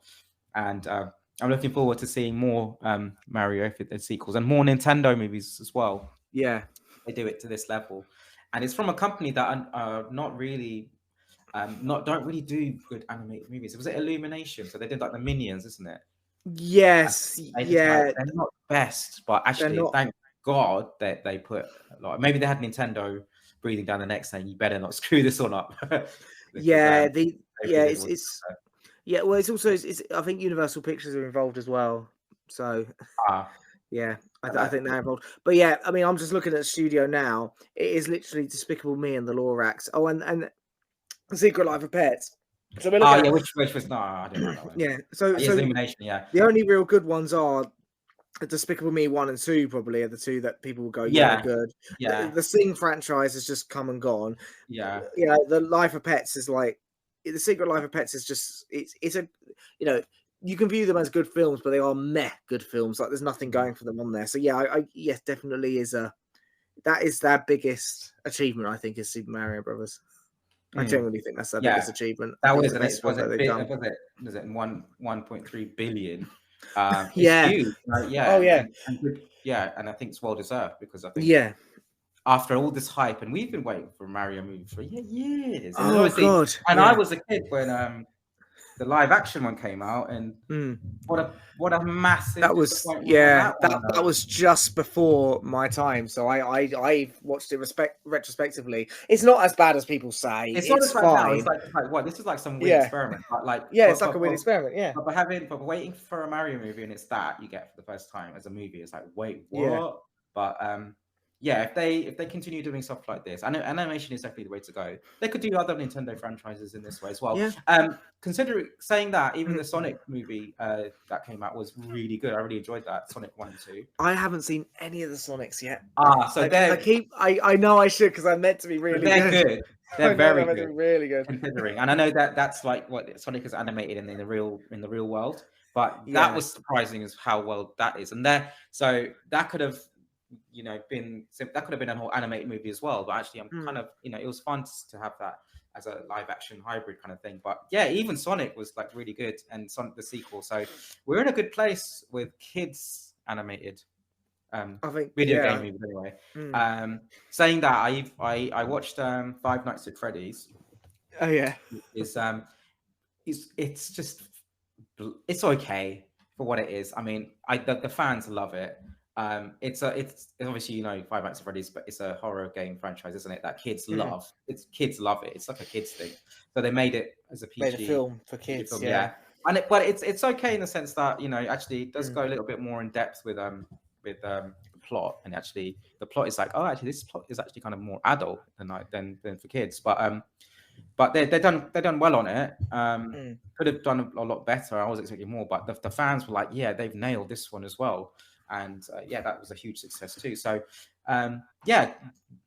movies based on kids video games doing really well. Yeah. Well, as a recommendation to anyone watching anyway, I've got a feeling, and I think I'm remembering correctly, but I might be wrong, but I think the actual original game is heavily inspired by an ARG online. And I think it's on YouTube. I think I can't remember what it's called, but I'm sure if you were to Wikipedia Five Nights at Freddy's, you'd find out what it was inspired by. And I think anyone who's a fan, maybe instead of watching a film about Five Nights at Freddy's, maybe watch the material that inspired Five Nights at Freddy's as well, because I just think, I think that, and obviously like an ARG is going to be quite scary compared to probably what they put out. So I think it'd be like anyone who's obviously feels like they're up to it or is of the right age. Check that out as well. No, I've seen parts of the ARG. I've not watched it all, but I've seen parts of it, and it is quite high quality and quite good, I think. But yeah, no, they did quite well there as well. And the idea isn't like like totally unique, but Five Nights it was alright. I wish it was more horror, but it's a little bit of horror. But for kids, I think kids are loving it. So I was like, okay, fine, good for you. So, we're in a good place with video game adaptation for some kids, and I guess video game adaptations for adults as well, because I know The Last of Us showed was it last year, that was pretty successful. The series, and I think they're doing series 2. So which I haven't actually checked out yet, but I will do at some point. But yeah, Mario Brothers was fun, and I'm looking forward to what they do in the future. So I really enjoyed it. My number 7, 7, 6, 5, 4, 3, 2, 1. Number 7, 7, 6, 5, 4, 3, 2, 1. Yeah, my number 7 is another animated movie that came out on Netflix called Nimona. I don't know if you managed to see Nimona. Oh, I've heard of this one. Yeah. Really fun, really good. It's based on a graphic novel by Indy Stevenson, who I love because they've done She-Ra, Princess of Power on Netflix, which is amazing. It's very progressive. It's very adults more than it is for children. Nimona is a shape-shifting demon. It's set in a fantasy land. A shape-shifting demon that's been outcast, who's trying to help this knight get back into their kingdom again. The knight has been blacklisted for a reason I can't remember. But no, it's really mature. It's really fun. It's very progressive, very unique, very refreshing. Definitely more of an adult orientated animated film, but it's still a kids animated film. But everyone can enjoy. But yeah, I just think it's when you watch it, it's like, oh wow, this is not Disney. This is not dumbed down in any respect. This is very clever, very witty, satirical. But it's still a really fun kids entertaining movie, kids film with a lot of heart, really well animated. Better than anything Disney did this year. Better than anything Pixar did as well. I didn't really vibe with any of the Pixar ones, but yeah, just a really solid animated film. And check it out if you can, and check out Andy Stevenson's other work as well. And it's based on the graphic novel as well, which is supposed to be good too, which I haven't read. But yeah, really fun. Adventure, action, comedy, drama.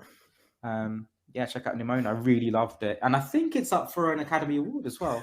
Yes, it's saying that on Netflix. Yeah, they're saying it's up for an Academy Award. So, really, yeah. I'm happy to, because it's such a low budget compared to the others, and it's a bit of what do you call it? Just what do you call that? Actually, my brain is just not over there. Like someone that's coming in that when and it's playing and Up it's and comer. fighting against these big superstars. What do you call them? I can't remember what you call them now. You know, when you underdog, that's the one. Yeah, it's an underdog story. Yeah, Think of it's it, like underdog. they're underdogs. Yeah, Underdog. It's an underdog one, yeah. and I'm happy that it's come out and actually it's made a big impact, and it deserves all the success because it's so refreshingly different and fun. So Yeah. and I started watching it and I was like, this is all right. And then I got really into it, and by the end I was in tears because I was like, this just like hits me in the foot. So yeah, I recommend. It's on Netflix. Check it out. It's great. So that's my number 7. So my next one is probably a film that not many people have seen. It came out this year. It kind of came out with very little fuss, but it's really good. It's called Champions. Okay, not seen that. It's how to do a good. This is how to do a good sports movie. So I'm going to read you the description of it here on Letterboxd. So stubborn and hot. Yes, I have heard Yeah, of it, yes. A stubborn and hot-headed minor league basketball coach is forced because of it's like community service to train a Special Olympics team when he is sentenced to community service. Now, it's starring Woody Harrelson and from Caitlin Olsen from Only Sunny, Always Sunny in Philadelphia, and all that. And obviously, it's got this amazing cast of people with disabilities and things like that. So it's a film for really championing, actually casting people who have experienced things instead of just making people act that way, kind of thing, which I know often happens. Like Rain Man was obviously like criticized. Like in the modern day, we can look back at Rain Man and criticize it for having Dustin Hoffman play that role, for example, when there are actors who could actually play the role, who are living with what the character's going through. So it's one of those films where it's really progressive in terms of that, which is great. It's a comedy. And it is so funny. It is every single joke hits. And you know me, I'm not a big fan of American comedies. And American comedy films really, especially the cheaper ones, the ones, the sleazier ones that came out in the late 2000s and up until about 2015 type thing. These weird comedies that it's Farrelly brothers, isn't it? Sorry, one of the Farrelly brothers. Yes. So this film is really it just hits. Funny enough, the director's actually directed one of those weird, sleazy, awful comedies that I was just talking about. Hall Pass. He's done one of them, but this is not one of them. Put it that way. He's done Dumb and Dumber, Shallow Hal. Something About Mary. So he's one half of that crew. This is every joke just hits, and it's really funny. It's just good. And you know what? Like, it's the whole cast is as involved as each other. It's written to be that way, which I like, because it could be so easy for a writer to think somebody might not be able to do something, which is a horrible thought, but people unfortunately think that way. It's not written in that way. It is written that every single cast member has pretty much other than Woody Harrelson, it's pretty much equal billing with all the cast members, and they're all firing off gags and jokes, and it's so smart and so funny and so good. It's just so good, and it's so progressive, and everything I like about it. There's nothing I can say to criticize this film. The only reason it's not higher is just because it is what it is. It's not trying to be anything better. Like, it knows it's a good comedy film, and that's it. It knows it's not an exceptional comedy film. It knows it's good, so it just does what it needs to do. So I'm looking at it now on Wikipedia. It's a remake of a Spanish movie, Champions, which came out in 2018, which was a huge success. And that it's based on a Spanish movie, which actually they've also done a sequel to that original Spanish movie, Champion Next, which came out last year. So that'd be interesting. And actually, it's been so successful in Spain that obviously they remade it in America with Champions. They've done a Saudi Arabian remake. They've done a German remake, and they're doing an Indian remake, Bollywood remake. That's fantastic. Which is out later this year. So actually, it's huge. So I guess I got to check it out. But and they've all been really successful. including this Yeah. American one as well. Okay, interesting. I'll have to check that one out. Yeah, it was quite small in the cinema. I mean, the cinema screening I saw it in was absolutely packed. Yeah. But there's not many showings of it, so I assume Yeah, it kind of went I under the assume that's radar probably for why. me, but I Yeah, didn't it hear about really it. did. It really did go under the radar. Yeah, it really did. I will check it out. But yeah, it's a good one. Yeah, cool, excellent. I'll check that out. So that's number 7. Oh, sorry, number 6. Oh my god, I'm losing track of this. So that was number 6 for you, right? Yeah, Yes, so it was. Yes. number 6 for me is Barbie. So that's coming. That's coming up very soon for me. So Okay, I don't know. You okay, can so talk that's about cool. it more if you like, That's or completely fine. it's Yeah, up I'll to talk you. about it more when I do it Yeah. with you. But yeah, I enjoyed Barbie, and that's number 6 for me. We'll chat about Barbie when you Cool. drop it. So let me now we're in the top 5 then. Yeah. Top 5. Top 5 then. So number 5 for you, Dan. Ferrari. I didn't catch this one. I did not expect this to be in my top 10. Yeah. Even when I went to see it, I also did not expect to even see this film. It wasn't on my radar. But I went to see it, and it's kind of a spur of the moment thing, and I actually really enjoyed it. I can see why it polarizes people, which is why when you look at the Letterboxd ratings, it's slightly more skewed towards the good side than bad. But I can see why there is a level of polarizing for things, as in the fact that it kind of is it's a drama that doesn't say much, but sometimes, like, when you say like a film is pointless, it can mean that it's actually no, tell a lie. There's a difference between films that say something and films that don't say something. A lot of the time, the films that don't say something are a bit pointless. A bit like how we said with Creed 3 earlier, for example. That's kind of in that ilk. It's still a good film though. But there's times when a film's saying nothing and just showing you a story, even a story that doesn't have all the beats of a story that it should have and things. There's a way of making that compelling. Yeah, it's like Air. When I said about Air earlier, there isn't really a story there. Things just kind of go along and happen. There's a way of making it compelling. They didn't make it compelling enough. Okay. This film does. Obviously, there's a lot of tragedy, and it's a real life story. So when I say that, there's not much there. There is a lot there as a story. It's not a traditional story that makes you sit on the edge of your seat and things like that. It's one of those biopics that's like watching a documentary on them. If that makes sense. It's like a fly on the wall. So it's a bit like that. I actually really liked Adam Driver's performance. I think some people have just said it, have criticized it a bit. I really like it. I think it's a role that really suits him. I think has he got Italian heritage in him? Because he nails the accent, I think, personally, for me. It's really good though, because I think was it the Gucci movie that he was really good in that as well. He's actually great with anything that he does, Adam Driver. Yeah, I think so. It's worth watching probably just for him, I imagine. Standout of the film though is Penelope Cruz, but she does get the more unhinged role, playing his soon-to-be ex-wife type thing. Yeah. So she does get the more unhinged role, which is good. But yeah, I actually really liked how the film looked. I thought the film looked gorgeous. I love the sunlit tones that they put to Italy. I thought it was lovely. I thought it was a really nice looking film. I thought the racing sequences were great. I think that worked well. Funny enough, I'm technically related to the Ferrari family by marriage. Oh, okay. So when I was there, I kept making the joke to the person I was with, saying, I might turn up at some point. No, I've never met a Ferrari, by the way. I am linked by marriage, but I never met a Ferrari. Okay. I've met the person who is. I might have, as a child, met the person who's married in, like the person they've married in the Ferrari family. But yeah, technically I am. But yeah, just drop that in there. Just gonna drop it in there because I'm quite proud. I'm proud of that, even though I haven't done anything towards it. But no, yeah, good film, a nice, good little drama just to watch on it'd be a good little watch on a Sunday evening. Yeah, plus it's Michael Mann as well, and he's. And of course, it looks great, sounds great, really tightly directed. Michael Mann's on some bangers. So Heat and things. Yeah, he's done that. Heat and Collateral, Ali, Public Enemies. Okay, I'll check that one out. Actually, that one came out. Was that very late this year? It was literally just before the new year came in. And we're talking. I think between Christmas and New Year. I think. Yes. And when I saw the trailer, it kept saying like.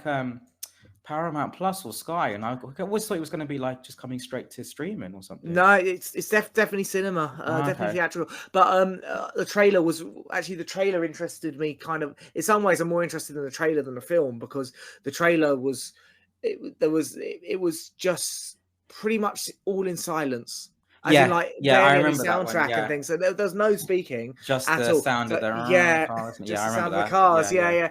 And I thought that was a really interesting trailer. It piqued my yeah. interest to at least not watch the film, but just to keep my like for brand recognition. That's kind of what they want. So like, there's an element of that as well. So yeah, good film. Yeah, Excellent. So yeah, I'll be watching that. So that's for number 5. So number 5 for me, Oppenheimer. so I missed this one. Yeah. So yeah, So I'm not going to go too much about it because I know if you haven't seen it, but yeah, just really solid movie. Long, but the subject matter was just really entertaining in how Christopher Nolan did it. It's just great to see some, just a really good biopic that doesn't go into just him, but just like the ramifications of the people around him. Yeah. And then just some solid acting by Cillian Murphy, even Robert Downey Jr., everyone, Florence Pugh, Emily Blunt, Matt Damon. Oh my gosh, just stunning. And then just not only certain parts of his life, but goes throughout before, during, and after, and then all of a sudden, just near the end, you think it's finished, but then it turns into a courtroom drama, which just really, really well done. And just Nolan is just one of probably his best film, I feel, in a very long time. I'm gonna say, does it fall under any of the the Nolan tropes that we've spoken about before? I don't think it does, actually. No. I think, and I would assume not, because it's a biopic. Like, his biopics and Batman don't fall under that. And no, and you think it's going to be a straightforward biopic, and it's not, because then it just randomly he's just done dream sequences, like some really weird sequences of they're just like experimental abstract art stuff in here. Yeah. And then there's a sequence that I'm not going to give away, but it just shook me to my core. Yeah. The way he did it, and it turns into like a horror film, and it's like, wow. So just very, very different approach to what he normally does. And this is just a true epic. And just deserving. I mean, you probably heard how overhyped it is, but I think it's deserving of it. It's just done so well. And I know it's a long movie, but I was just hooked.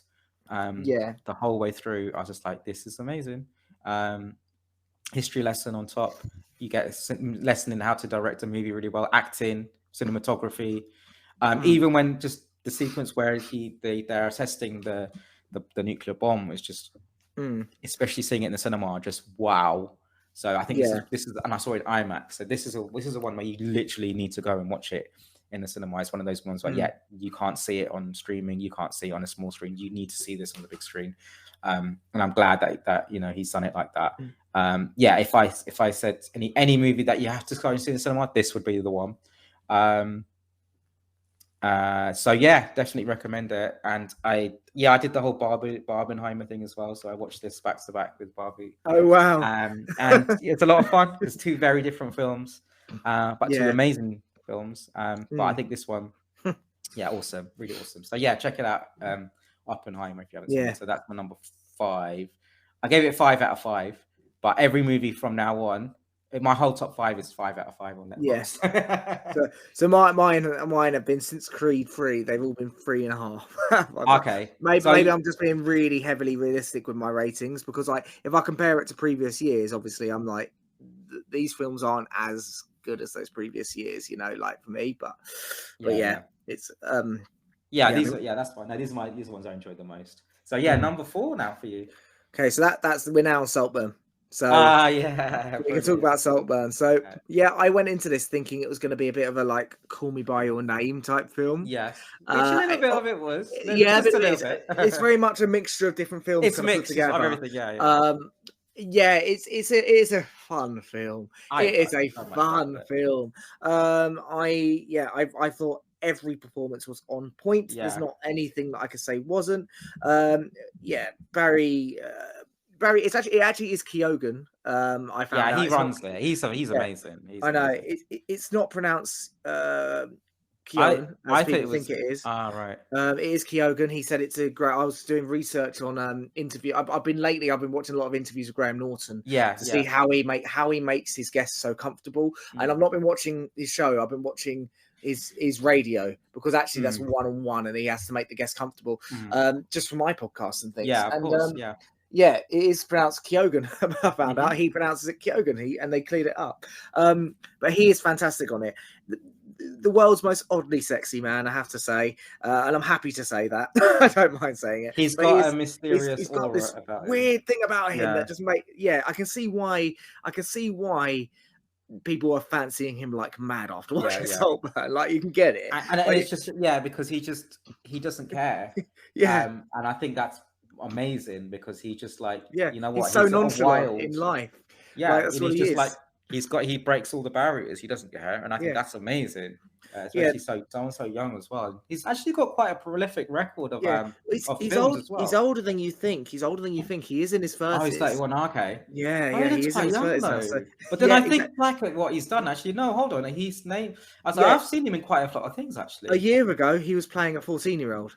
Like, that's probably why. Yeah, he's going to be playing young roles for a long time, because he does look young. See, I think he was young, but then I'm thinking, well, no, he can't be, because I've seen him so much, actually. But now looking at his filmography, I have seen him in so much. Yes, yeah, exactly. He's been a lot for quite a while, actually. Okay. Yeah, so he is yes, he's part of the young batch that's coming through. You know, there's him, there's Timothée Chalamet. Also, it's not just not just males, it's females as well, like Florence Pugh. And we can say the other actor has been around a while, but he was good. Oh yeah, he was good, and he's another one who's just coming through. He's another spate of those young actors coming through, and he's going to get from that film. He's going to get loads more. Yeah, because I think he's done a lot of TV as well. I think, but I'm not sure. Yeah. And there was quite a lot of young actors in here, British ones as well. That I guess this will be their breakthrough one. They've been in a couple of things. Where I think it was the guy who played his friend in this. What was his name again? Felix? Archie. Felix? No, Archie's the actor's name. Felix. Yeah, Felix. Who was it? Farley, the guy who plays Farley. Yeah, Archie. Oh no, sorry, yeah, that's Farley. Yeah, him. Felix's cousin. Yeah, even him. And there's quite a lot. And even who else was it? I can't remember. There were quite a few actors and actresses in this who were quite young, but I think this will be their breakthrough. Yes, definitely. Yeah. But I agree with you. I just had fun with it, and just enjoyable in every respect. An incredibly fun film. Yeah. That's all it needed to be. Yeah, drama, comedy, satire, black comedy, horror, thriller. I like the twists and turns, and it does take inspiration from things like Talented Mr. Ripley and Calling by Your Name. But I just thought, you know what, he's going with it. And I think this director, Emerald Fennell, British director, I've actually, looking at her filmography, I've enjoyed the stuff that she's done. She's really on point. Promising Young Woman, which is awesome. And then she's also an actress as well. I just love her style, and I love the way she shoots it, and I love the way even the soundtrack I just loved the soundtrack, because these were all all of a sudden just taking these random, just like Tarantino, taking these random songs from the last 20 odd years, British ones as well, that were big from British ones, and then just turning into iconic stuff that are just viral everywhere. I've been talking to Americans on my podcast about Sophie Ellis-Bextor. There you go. I think these episodes are all pretty much out, the ones that I do that on. I'm not sure though if they all are. Some will be coming out if they aren't. But they've not really heard of her.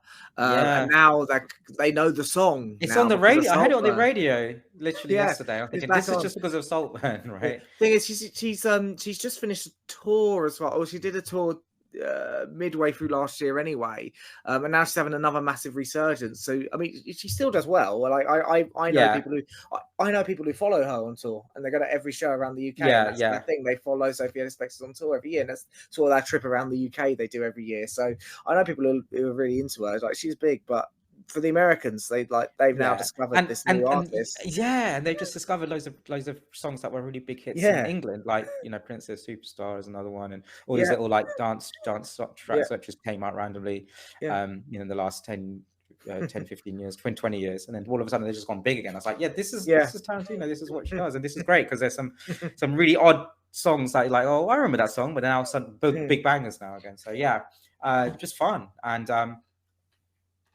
I like how wild it is because I was laughing and I was like, this is brilliant. You know what? Break the rules, go for it. And I love that, Barry's all for it as well. It's Yeah, like, yeah, I don't care. Just go for it. Yeah, and everyone is, isn't it? Richard E. Grant was great. yeah, Rosamund Pike, everyone just fun. mhm, yeah, Wasn't like, compared to others, like, yeah, fine. If you've seen a lot of stuff and, it might not have been like amazing, but come on, if I'm entertained and I'm having a laugh, I'm going yeah. to give it a It's good just, score. it's So, just a yeah. little, it's just a little thriller, really. That's all it is. A little psychological Yeah. thriller. That's all it is. And you're like, yeah, cool, go with that. Yeah. Easy, So bit of yeah, fun. loved it. Yeah, loved it. So yeah, that was back to My number 4. So that's yeah. now yours. Number 4 for me is John Wick 4. Oh, I've not seen any John Wick films actually. Just really fun bangers, Yeah. solid action films. They're all great. They're like the Mission Impossible movies now. Yeah. I think they get better as they go along. They get more outrageous, more silly, but you're entertained throughout. And Keanu Reeves just kills it. This was the biggest budget, biggest story, just explosive all the way through, just pure action. Yeah. Big epic. Got some really good stars in there. Donnie Yen is in there. Got shifts it to Paris. Yeah. Just amazing finale to this series, and just surprised me. And just fun action movies. I think when you go into it, you got to just like expect like it's heightened reality and it's a video game in some certain senses. Like he is indestructible, but he takes a beating. But it's just so well done. I think that the director is an action movie choreographer, so everything, every scene is just so fun and so well done. The shootouts, the martial arts, the car chases. It's just perfection. If you want an action movie, this is it. And it's just a satisfying ending to the saga. I don't know if they're going to be doing any more. I know they're in talks. I know they've done an Amazon show about the company that's featured in the film. I don't think it's a spin-off, but if you want an action movie, this is the one. And this is this was the best action movie of the year for me, and I'm glad. And just entertaining all the way around. Super violent as well. So yeah, well, I need to watch them all. Yeah, I think. And I'm glad that it's not a factory made comic superhero movie. This is like violence, ultra violence, and it's like, hell yeah, this is what I want to see. Yeah, blood and guts and swords and shootouts and machine guns. Oh yeah, brilliant. So yeah, and Keanu Reeves just nails it. So that's my number 4. Just wholly satisfying. Go check them out. Oh yeah, 1 to 4. Buy the box set actually. If you can, just go through them. Yeah. So yeah, number 4, John Wick 4, brilliant. 10 out of 10, 5 out of 5. Number 3 now. Okay, so my number 3 is Killers of the Flower Moon. So that's my number 2. So we can just talk about it then now. I guess that's my number 2. Yeah, because my number 2 is Barbie. So we kind of cool. It will cover us for the ones we haven't done. Yeah. So okay. So Killers of the Flower Moon. Martin Scorsese, as we've since found out, this year, Scorsese. So yeah, I thought it was a fantastic drama. It's long. It's long, but we have to remember as well, we're now entering an era, and Scorsese has done this twice because he did it with The Irishman. It's kind of like, these are films that this is a streaming film. It was going straight to streaming film, but he did do a limited theatrical release, which is how I watched it. The idea, what Scorsese's doing here, and he says he's doing it as well, is that he's making films the length they need to be and not worrying about runtime for the cinema. Yeah. Because people can pause. And I think that's a really smart way of doing it. However, it did feel a bit of a slog watching it in the cinema, but I didn't hold it against it, so I kept in the zone. It was long. It was definitely long. However, I was thoroughly engaged throughout. Did you do cinema as well? I did the cinema, and I did the original theatrical version, as in there was no intermission in between, because I know some cinemas do intermissions, which I hated the idea of. But yeah, I did it all the way through, and obviously I'm used to it because Bollywood Bit, movies. bit, bit ironic considering he's also said that he's making films that people can pause. But hey ho, Exactly. all right, Martin. All right. Yeah. I mean, I'm used to it for long movies, but yeah, I was started, and I was like, Yeah. you know what, it didn't lose me at any point. I was just thoroughly engaged all the way through. Just yes, amazing. I just loved everything Yeah. about this film. Just like this is just like the subject matter. I know it's based on historical events Yeah. that happened as well. There's a book about it. Yeah, I The do want to book's read the called, book as well, yeah. yeah. Because of Mm. the Osage Nation in Oklahoma 1920s. Yeah, really well directed, acted. Leonardo DiCaprio, just amazing as always. Just someone like, oh, am I on his side or not? Is he part of it? You're not sure. Just kept me going. The DiCaprio underbite was in full flow for this film. Yeah. Oh, he loved that little underbite. He just always goes into it, and I was like, oh, I like him, but I don't. And I was just like, what's going on? Like, do I root for him or not?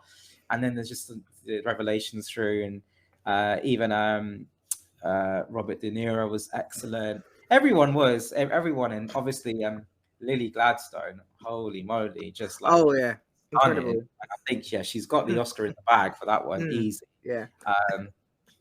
Just awesome. I just loved it, and I'm interested in Native American history anyway, so it was a really great historical documentary for me, in a sense that I'm just really interested in what's happening there. Yeah, just what can I say? It's masterpiece for me, an absolute masterpiece. Just crime drama, a biopic, western, murder mystery, thriller, just everything I love.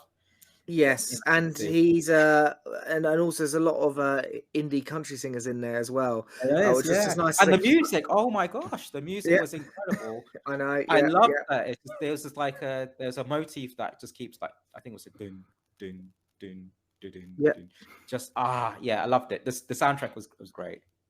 Yeah, there was. It's quite funny because like the whole film, you're watching it, and then like every now and then you go, "Oh my god, it's that big star!" Like because like you didn't know they were going to be in it, and it's like, "Oh my god, they keep putting in new big stars." Like when Brandon Fraser's in it, it's just like, "Oh my god, What? Even some people were just unrecognizable in this one, I believe, as well. There was someone was like, "Is that actually him?" It can't be, and it was. I was like, "Oh my gosh, I don't know who it was." But yeah, there's so many different people in it. Even like Jack White just showing up at the end. Jack White, Jack White, Charlie Musselwhite was in it as well. He was in it for a bit. Fergal Simpson, who I'm just recently become a big fan of after listening to his album. Jason Isbell as well. Jason Isbell's in it, and Jason Isbell had a reasonably large role as well, which I thought was quite interesting. I didn't even know he could act, and he was really good. I liked him as well. I liked it, and even Martin Scorsese's little moment of putting himself in there was really good as well. And actually, when I heard why he put himself in there, it's like, that makes complete sense. It's amazing because like you know when you watch a film and there's like a big actor comes up and you're kind of like, I wish it wasn't you because you've taken me out of the story. Yeah, no, but this film doesn't do that, even though you still get the moments of, it's you. Like those moments, you still get that, but then it's like, you don't get taken out. Exactly, and that's just the beauty of the director. So I think this one just cemented Martin as just one of my favorite directors of all time now, because I'm like, you know what? If you can do it at this age and possibly possibly the GOAT. The GOAT, you have to say. If possibly. Not top 2, top 3, but wow. Yeah. So and there's a lot of other movies of his I haven't seen, so I need to go and check this out now. Yeah. And I'm looking forward to what he's doing next as well. I don't know what he's doing next, but he's got another interesting idea coming up. But yeah, just stunning film this is why I like movies. Yeah. This is why I like films. Yes. Exactly. So yeah, I love that one. So that's a masterpiece for me. So that's actually my number 2, Calista the Flower Moon. So we'll talk about your number 2, which is going to be what's your number 3? So my number 3 was Ninja Turtles Mutant Mayhem. I didn't get to see it. I didn't get the time. I was like, so was it really good? It's so good. This is like just so much fun. Just like the Mario movie. This was just like, I'm a big kid again. But it was so well done, and animation was fantastic. But what I liked about this, it was just refreshingly fun. They are teenagers in this. I'm so used to seeing Ninja Turtles act like adults. Yeah, and they're teenagers. They're acting like teenagers would. They're and they're not only teenagers, young teenagers, but they're also teenagers of the current generation, of the TikTok generation. So they're doing stuff like dancing and making videos and just. And I thought, oh my god, that's going to be so annoying. But because they actually got actual teenagers to voice them, it was excellent. Oh, They got okay, actual yeah, teenagers. Like, oh my, that's and cool. I think with I think it was Seth Rogen behind it, and they just and the mentality behind it was let them do their own thing and let them ad lib it as well to get the camaraderie going of these four brothers, and it just worked so well. It's just a lot of fun, just very clever, very funny, just really, really just made me laugh. It's just how fun it was just to watch these the turtles just do their own thing, and then obviously you got Jackie Chan playing Splinter, which was such a great idea. Yeah. But the whole style of it was actually they weren't even taking it seriously. Instead, they were just having fun with it. So they do make fun out of the subject matter in it, and the enemies in there. I think it's Ice Cube, who is the main enemy, Superfly. Just really fun, and the voice acting was great. And it's just I think the main thing that I loved about this was just like the concept of brotherhood and the fact that they are teenagers, and actually they're approaching in the sense that they're outcasts and they actually want to be seen as real, like, you know, in society, so that we know and be accepted. So it's actually the first time they actually tried to go to school in this as well, because they are teenagers. And it's really fun to see it, because it's like, oh, you know, this is just very different, and actually it's nice to see that. And they're in the real world in it, and you know, April O'Neil was in there as well as a teenager as well. So it was just I think it was just nice to see it just done differently, and it was just so much fun. And the soundtrack was just all like 90s hip hop inspired stuff, which is what the Turtles are into. In the movie. So it was nice to see that and just see so much of their fun characters. That is, and it remains true to the spirit of Turtles, but it's different. They're acting like teenagers, they're like children, and they're learning how to become ninja fighters, and they want to be accepted in the world. Just so different to what we've seen normally in Ninja Turtles. But they managed to get the spirit in there of why we like the Ninja Turtles in the first place. And great animation visually. Visually, it just looks like graffiti come to life is the best way I can explain it, which is just so different. A little bit like the Spider-Verse animation. Right. So again, it's just something that we've not seen before. But yeah, just so much fun with it. I went to see it 3 times. Oh wow! And it's just so easy to watch, and I was just entertained. Just like, yeah, this is fun. It's like the Mario Brothers movie. This is fun. This is what I like. This made me love the Ninja Turtles in the first place. So yeah, just really, really fun. Really, really loved it, and just spoke to my childhood, which is why it's so high up on the list. This is me being a big kid. And I went to the toy shop straight after, and I bought the toys, because that's how much of a big kid it made me feel. I was so on cloud 9. I was like, I want to get the toys. So I went and bought all 4 of them, and the toy selection was so great, because they're just like, wow, just like big bright colors and accessories, and oh man, I'm a big kid now. Ninja Turtles is back. So yeah, I just just loved it, and it made me feel happy. And I think that's what movies should do, just make you feel, yeah, it's fun. So yeah, that's my number 3, Ninja Turtles. Loved it. Yeah, that's one I need to see. It just completely missed me. I just didn't have the time to go and see it, basically. But oh, you'll love it as well. It just did really, really well all around. I think no complaints there. But yeah, so we're on to number 2 now, top 2, and I think it is Barbie. Come on, Barbie, let's go party. Barbie, yeah. Le Barbie. No, I loved it. I saw this twice, not because I wanted to, but because I went with multiple people, because I had multiple people who wanted to see it, and I just ended up going. So fantastic film. You know that I adore Greta Gerwig and Noah Baumbach as well, because he wrote it. So it's obviously kind of like co-directed but not co-directed, if that kind of makes sense. I guess that's probably how it kind of went down. Like he would have had more of a role than just a writer, I'd imagine, if I had to take a guess. But at the end of the day, it's whatever the roles they both had together on it were, they did a fantastic job. I think my only problem with this was like the studio panicked a bit, because the studio were keeping their cards close to their chest and didn't want to reveal what the film would be, because they kind of wanted to surprise people. Like there was a big thing before it came out, like this is not a film for children. Yeah. It was also not going to be a film for like a casual audience so much as well. It was more to make It the point flips. Yeah, it that film flips. fans would love. Like Yeah. the idea was that film fans would love this film and things like that. But I think the studio chickened out a bit because then they started sort of like they put out a new trailer which kind of revealed what the plot twist was. Because it was getting so much hype and so many people were getting like, oh yeah, this is going to be a kids film, because obviously the way it looked like a big like live action kids film, didn't it? So yeah, and I didn't want the backlash. And actually, when I went to see it, I actually there were parents with little girls in there that walked out. Walked out because there was when it started turning into not a kids film, they were just out of there and thinking, oh yeah, so we actually have to say it is a 12A. I don't think it's something you should be ashamed of showing your children, or something you shouldn't show your children either. I think it's very smart to show your children the film as well. Definitely, but I think there are a lot of people that were just thinking that it was going to be something for kids, and then realized when it wasn't. It was like, oh, either the kids were getting bored, or maybe the parents didn't want to see it. I don't know, but which I actually thought it was great because there's been loads of Barbie movies for kids, the animated ones or whatever. So this was good. It flips on its head and actually starts talking about stuff that is quite, interesting for me. I thought the design was incredible. I thought the humor was good. I quite liked, like, you could see the remnants of what they were trying to do before they had to reveal it all, and you could see why they kind of wanted it almost to be like this thing that was high arts, because you can see like the references to other films in there that people just won't get.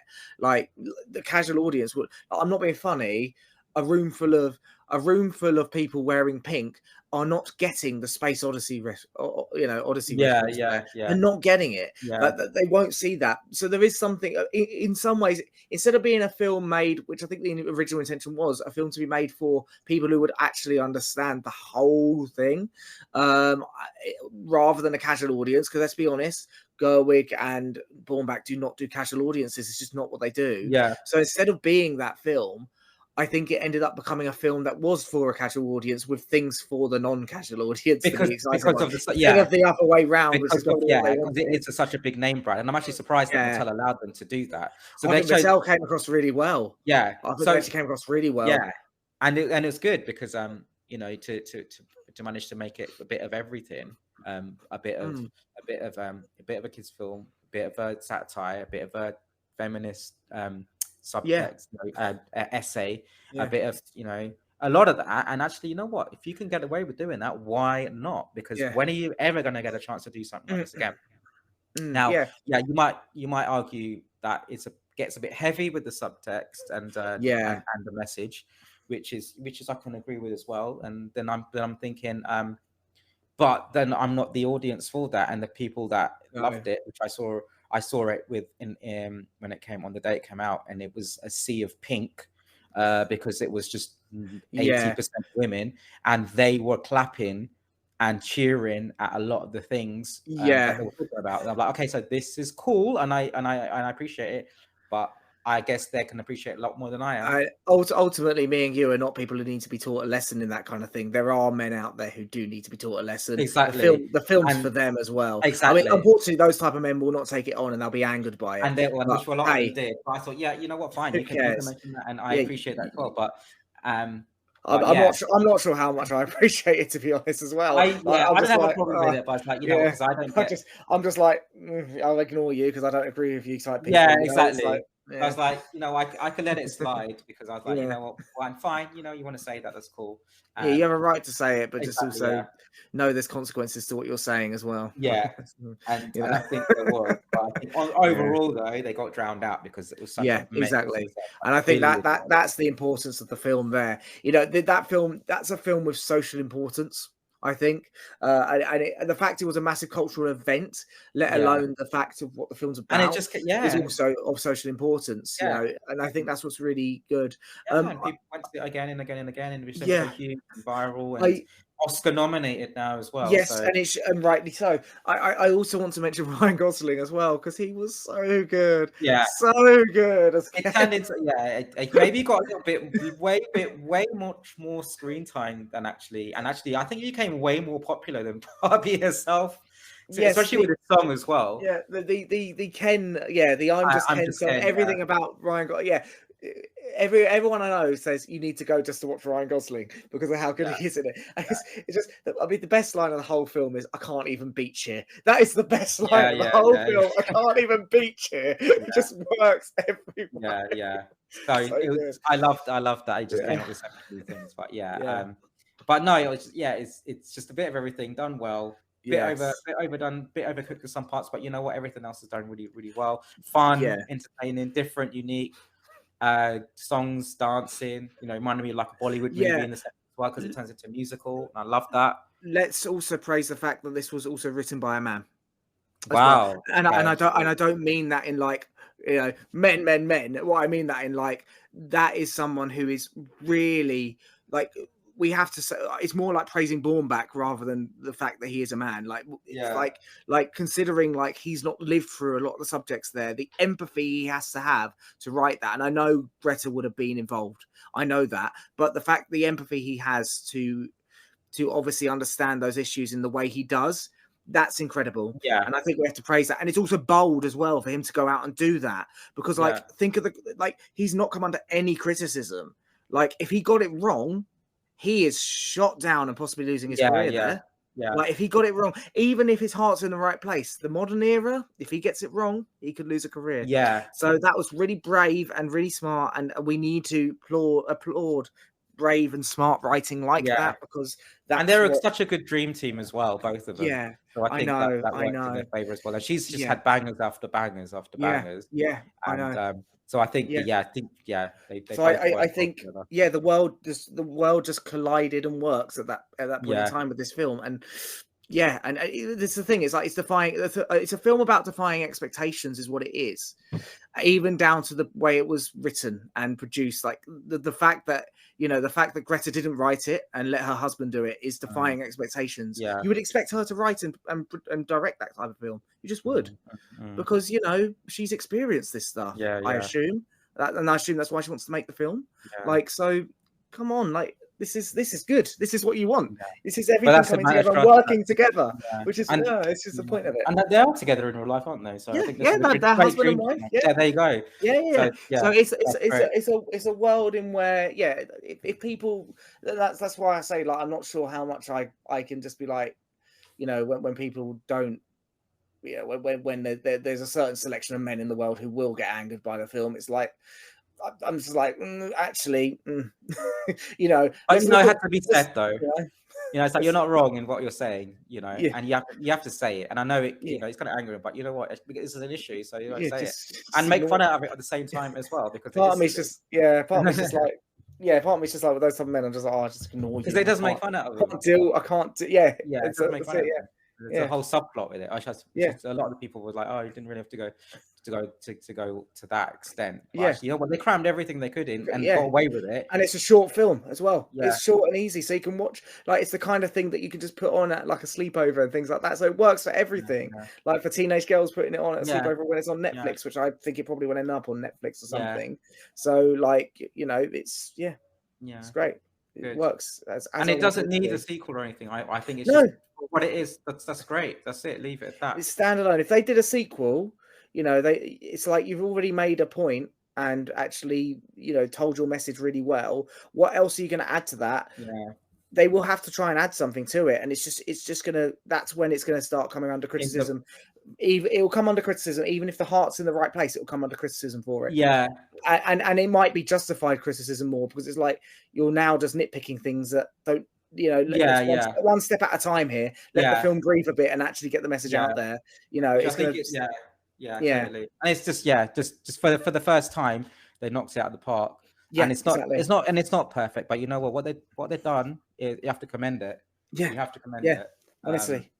I loved it, and that's my number. That was my number 6 for Barbie. But it's my top 10. I really enjoyed it, and I'll be watching it. Yeah, amazing. Number 2 for me then was Killers of the Flower Moon, which you've spoken about already. It was my number 1 favorite movie of the whole year until December rolled around. My number 1, but Killers of the Flower Moon, a masterpiece. But so I've got another masterpiece for number 1. So what's your number 1 then, before we go into mine? My number one is probably a surprising one. It's Rye Lane. Yeah, I know. I remember you speaking about this. It's an Yeah. Amazon one, isn't it? So no, it's actually on Disney Netflix. Plus now, and that's Oh, how I right, watched yeah. it. It did go to cinemas. It is a rom-com. It is a rom-com. It came out Uh-huh. quite early on in the year. It's a rom-com set in South London, and it's basically like, yeah, effectively the rom-com plot is so bog standard rom-com plot. It's not noteworthy. It just kind of like, but at the end of the day, it's a storyline that works. Don't fix what isn't broken is part of it. It does that storyline exceptionally well. It really does. But where the film succeeds is like, where the film succeeds is how it weaves the setting into the plot. This plot would only ever happen, as in the way the plot happens. Yes, it's the same story as many other films, but the way the story happens in this film is intrinsically tied to South London. Yes. The story, like the things that happen in it, is very South London, sort of like, there's art exhibitions and things. It's very bougie South London art exhibitions and things like that. Is what you'd expect. Like it's good. It's what you want. And but what it does so impressively, and this is kind of like, it makes South London look like a dreamscape. And we're not talking like wealthy areas of South London here. We're talking the inner city. They are, some of the areas they do go through are a bit more rundown and things, but it makes it look like a dreamscape. And it's the way they weave that into the story to make it look like this one magical dreamy day kind of thing. And it's so smart and so clever that your eyes just get stuck. You're just glued for the whole time, even though you kind of know what's going to happen because you've seen it 1,000 times before in a rom-com. There's also a great gag in it, and I'm going to say the gag so you know it. It's a bit spoilery. I'm not going to tell you the whole plot of the film or anything. Yeah. There's one gag where there's a there's a shop called. It's kind of like, this is almost like the director. She's by the way, she's a great director. By the way, I hope I say her name right. Rain Allen Miller, something like that. She's a great director. I think she's done TV before, I'm not sure, but her Rye Lane is basically like her feature. Yeah, it's the first feature, yes, debut. from Manchester. Yeah. England. I think this is the first one. Yeah. But there's this great joke anyway in it, and it's her sort of like, I think it's her sort of going like, yeah, we know you've seen this all before, but there's more to this film than meets the eye. Because there's a joke in it where they go to this Mexican takeaway place, and it's called Love Guactually, and Colin Firth is the guy serving there. Wow, okay. That's the joke. So like, I think she's kind of going like, yes, you've seen this all before in rom-coms, but this has got a bit more to it because it's more about where we are rather than what happens. And it's like showing South London in this way, and it's how does being in South London affect the rom-com plot? How is it tied in? It's like, how can we use South London to have an emotional effect on you, kind of thing. It's how it runs. Really smart, really clever. Nice. And it's only 82 minutes, so it's really just a little bit of your life as well. So it's nice, easy to watch. I need to check it out. I like you haven't seen I haven't seen any actually. I know great British films this year, but apart from Saltburn. So this is something that I'm going to check out because I do like, because I know your British rom-coms as well. Yeah. And a Tatler of it. And there's not been that many British rom-coms around lately. Yeah. So like the last few years hasn't. Yeah, so loads of Christmassy ones that come out. And loads of ones, like Valentine's Day. It's always around Christmas. Like it's like, there's another. I didn't get to watch it this year. It's a film I have missed, and because it's Christmas, I think it's called Your Place or Mine. I think I mentioned it as a second part or something. Second part, number 2. I want to watch that because the first one was really good, and it is, it's a 3-star rom-com because you've seen it all before. Yeah. Your Place or Mine, but you appreciate it.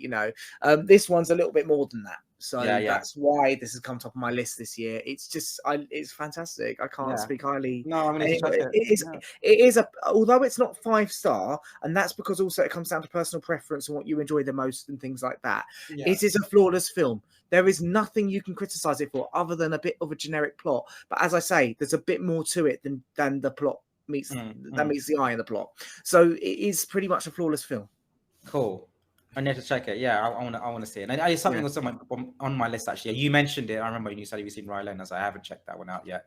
And it came out last year, isn't it? Yeah, Early last year. So yeah, it went to Disney pretty much instantly. It was yeah, in cinemas for like a few weeks, and then just went to Disney. yeah. But no, something I'm interested in. Yeah, Mm. and a rom com.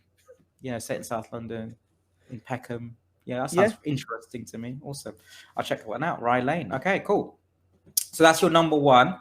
Yeah. My number one is 10 out of 10 masterpiece. And it was Killers of the Flower Moon, but then I watched this one, Godzilla -1. It had to be Godzilla -1. Now, not because I'm a big Godzilla fan and I'm super biased with Godzilla, because yes, I do enjoy Godzilla movies. I do enjoy the giant monster movies, Kong, everything. But this one was actually amazing. This is Japan showing us exactly why Godzilla is such a legendary icon. Now this is nothing like the American Godzilla movies where it's just action packed, Yeah. big budget explosions and things like that. This is Japan going back to the roots of the original Godzilla movie, where it's like a super bleak, serious, toned, grounded drama about Japan at its lowest point after World War II, having suffered Hiroshima and nuclear bombs, then rebuilding their society back again, following a guy who's just really at his lowest point, and then Godzilla appearing. Yeah. And it's just done in such a grounded, seriously toned way.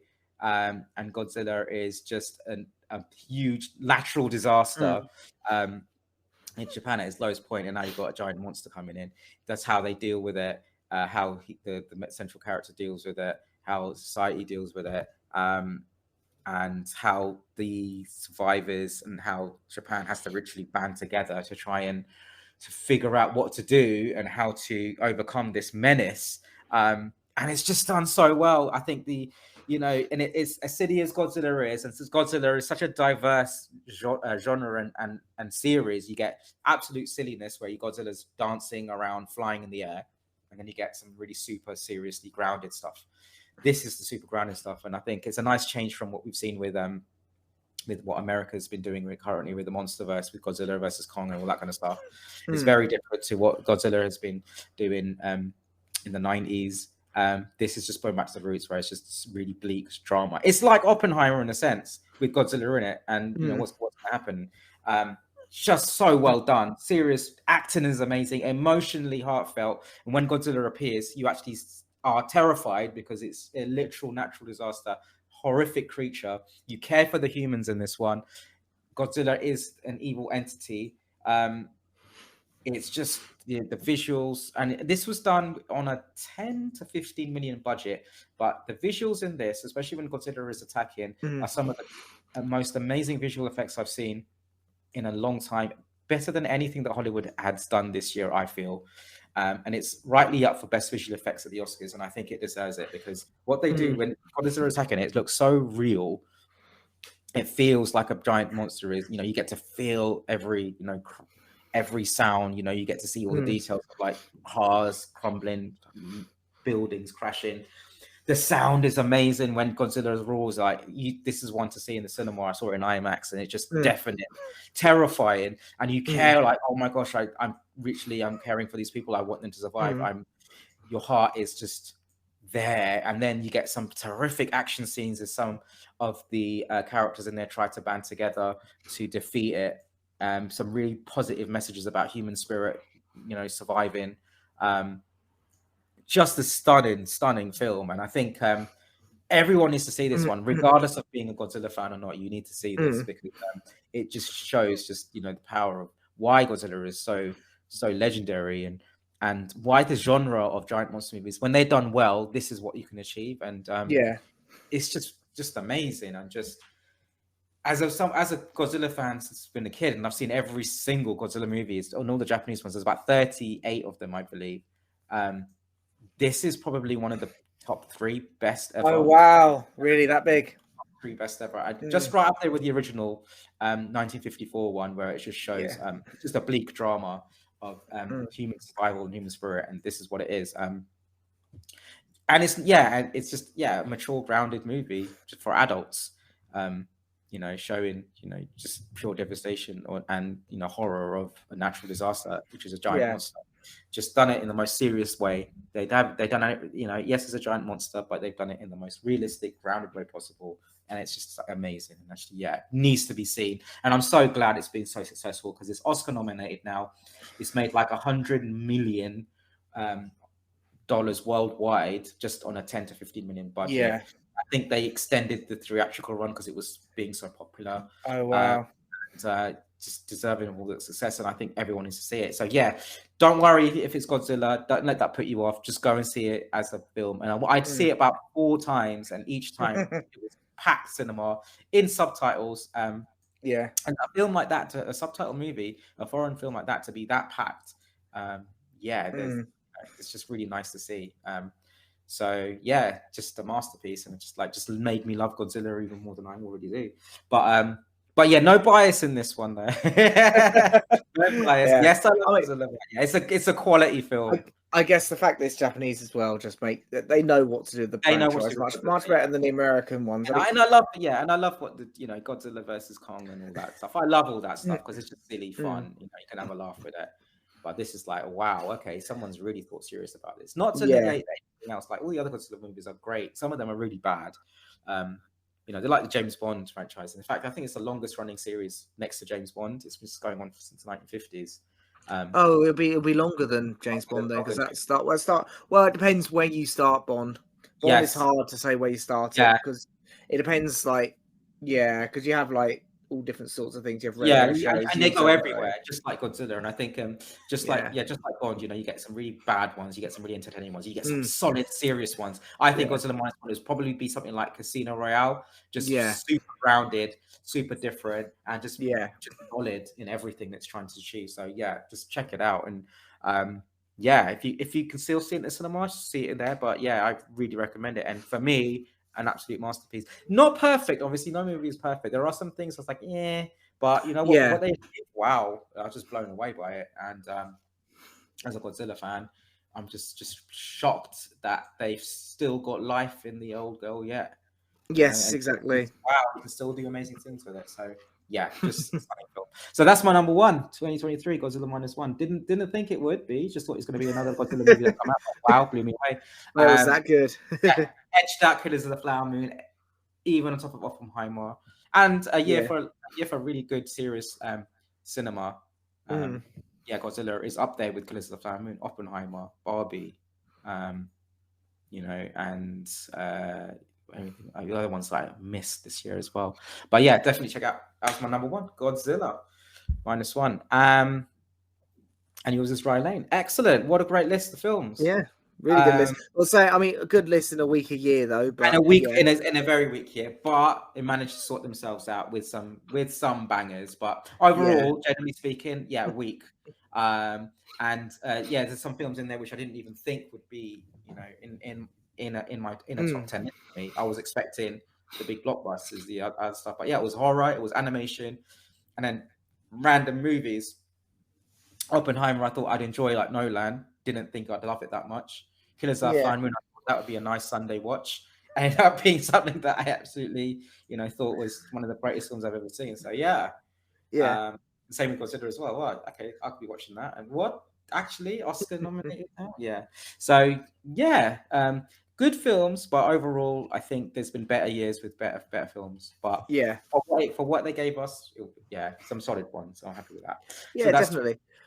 I think next year will be better with what looks like is coming out. There's a lot of good stuff next year as well. There's a lot of good stuff next year, so I'm excited for that. Yeah. And hopefully you get more varieties of stuff as well. Yes.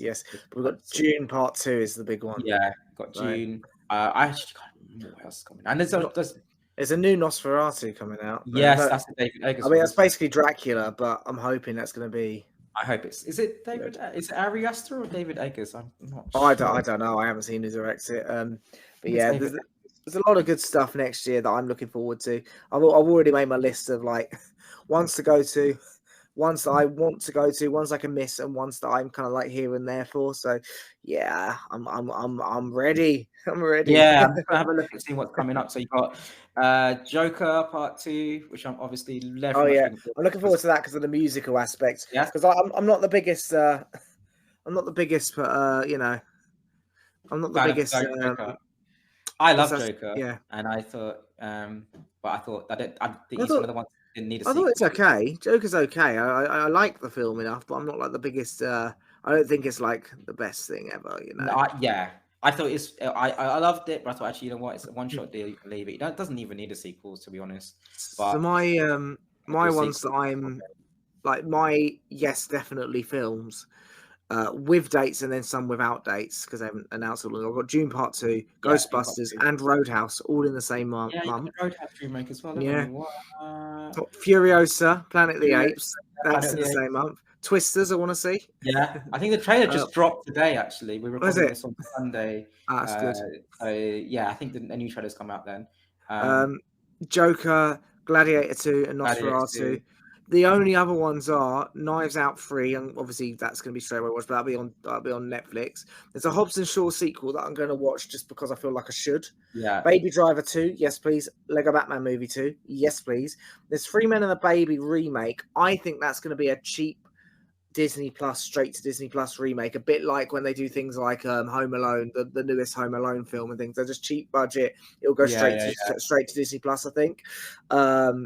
Yeah, the only other thing I'll wait for Disney Plus for Inside Out 2. I know I'm an awful human being who isn't going to the cinema, but I am going to see a lot of other films. So, Kung Fu um, Panda, Bad Boys for Life. oh, This is is a there another good Bad one. Boys?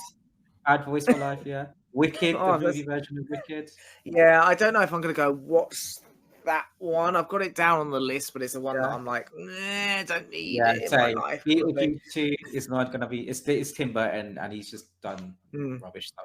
That's Yeah. right. Alien Yeah. Romulus might be interesting. What else have we Yeah, got? there's meant to be another Star Trek film, but I don't think it's going to Yeah. get made. I don't think that's going to get made though, Um. because there's a lot of issues around that one apparently and stuff. Like I don't Yeah. know the ins and outs, but I don't think it'll get made. There's they've even just announced another Jurassic Park movie for next Oh. year, but I think but they were trying to do it at the end of this year, and I was like, what? But I think Yeah. I think there's been some I mean, problems. June Part 2 probably. I think June Part 2 was that meant for this year for 2023. That Something I like- believe it was even last year, June. They were Yeah. trying to do it. Yeah, there's a Bob Marley biopic. Yes, I probably am going to be seeing that. I just need to finalize when I'm going to be seeing it when it does come out. But it's not one I'm actually that fussed about seeing. But I'm happy to go and watch it because I'm at the point with the music biopics where I'm kind of like, I look at them and go, if I'm just going, like 90% of the time, you're just going to get the same story. Yeah, there's that one and the Amy Winehouse Yeah. one as well. Yeah, you're gonna get the same story as all the others, so it's kind of like, oh, am I gonna bother watching this or not? Kind of thing. Like, it's such a tired genre right now that I'm a bit like, you know, I'm not too. I'll go, but I won't. Yeah. I won't be expecting much, you know. Yeah, I'm looking forward to. There's a Robert Pattinson movie called Mickey 17, which is a sci-fi from a Korean director, which looks really cool. There's Horizon Chapter 1, which is Kevin Costner back in the directing chair to do a western, which I'm thinking is going to be an epic. It's a Costner epic. It's a Costner epic. Kevin Costner 2-part western. Part 1 is coming out this year. Hang on, is that related to Yellowstone? Yes. Okay, so I won't be watching that because I haven't seen Yellowstone, so there's no point in me watching it if it's related to Yellowstone. I think for me, I'm gonna catch up with Yellowstone and I can watch this one. Because there's also a spin-off series of Yellowstone as well now, which is meant to be quite good. But I just got lots of country singers in that, by the way. So you know when you see them in, there's a lot of them in Yellowstone, like lots. Yeah.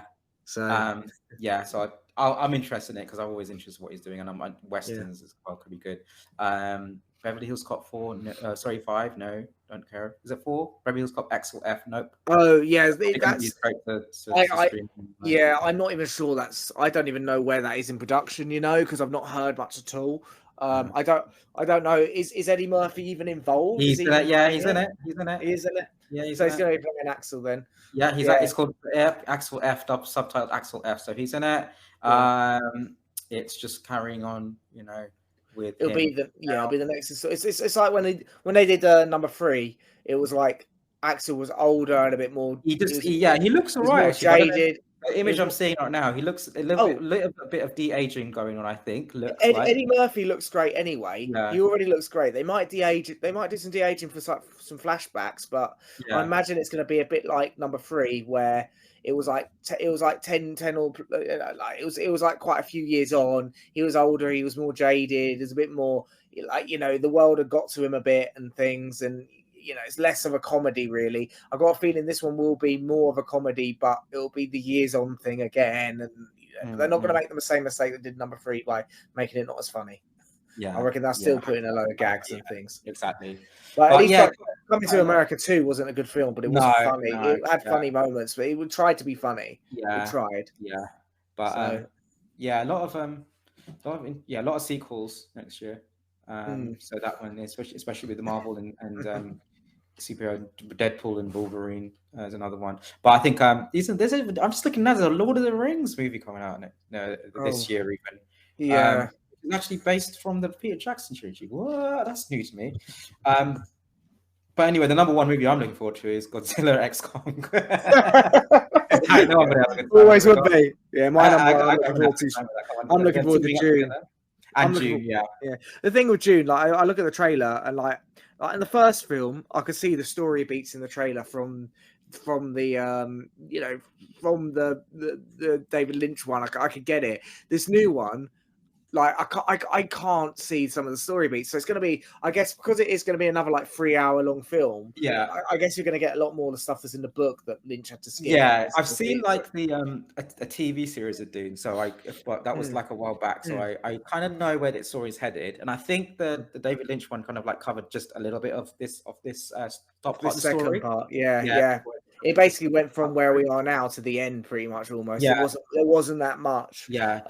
So yeah. But yeah, I'll try to see that. I know it's they're showing Dune Part 1 again in cinemas, so just to gear up for this one, and I think I will probably go and see that one in IMAX again, just so because I've forgotten what's happening in it. But yeah, definitely an IMAX one for that one. But yeah, stuff next year.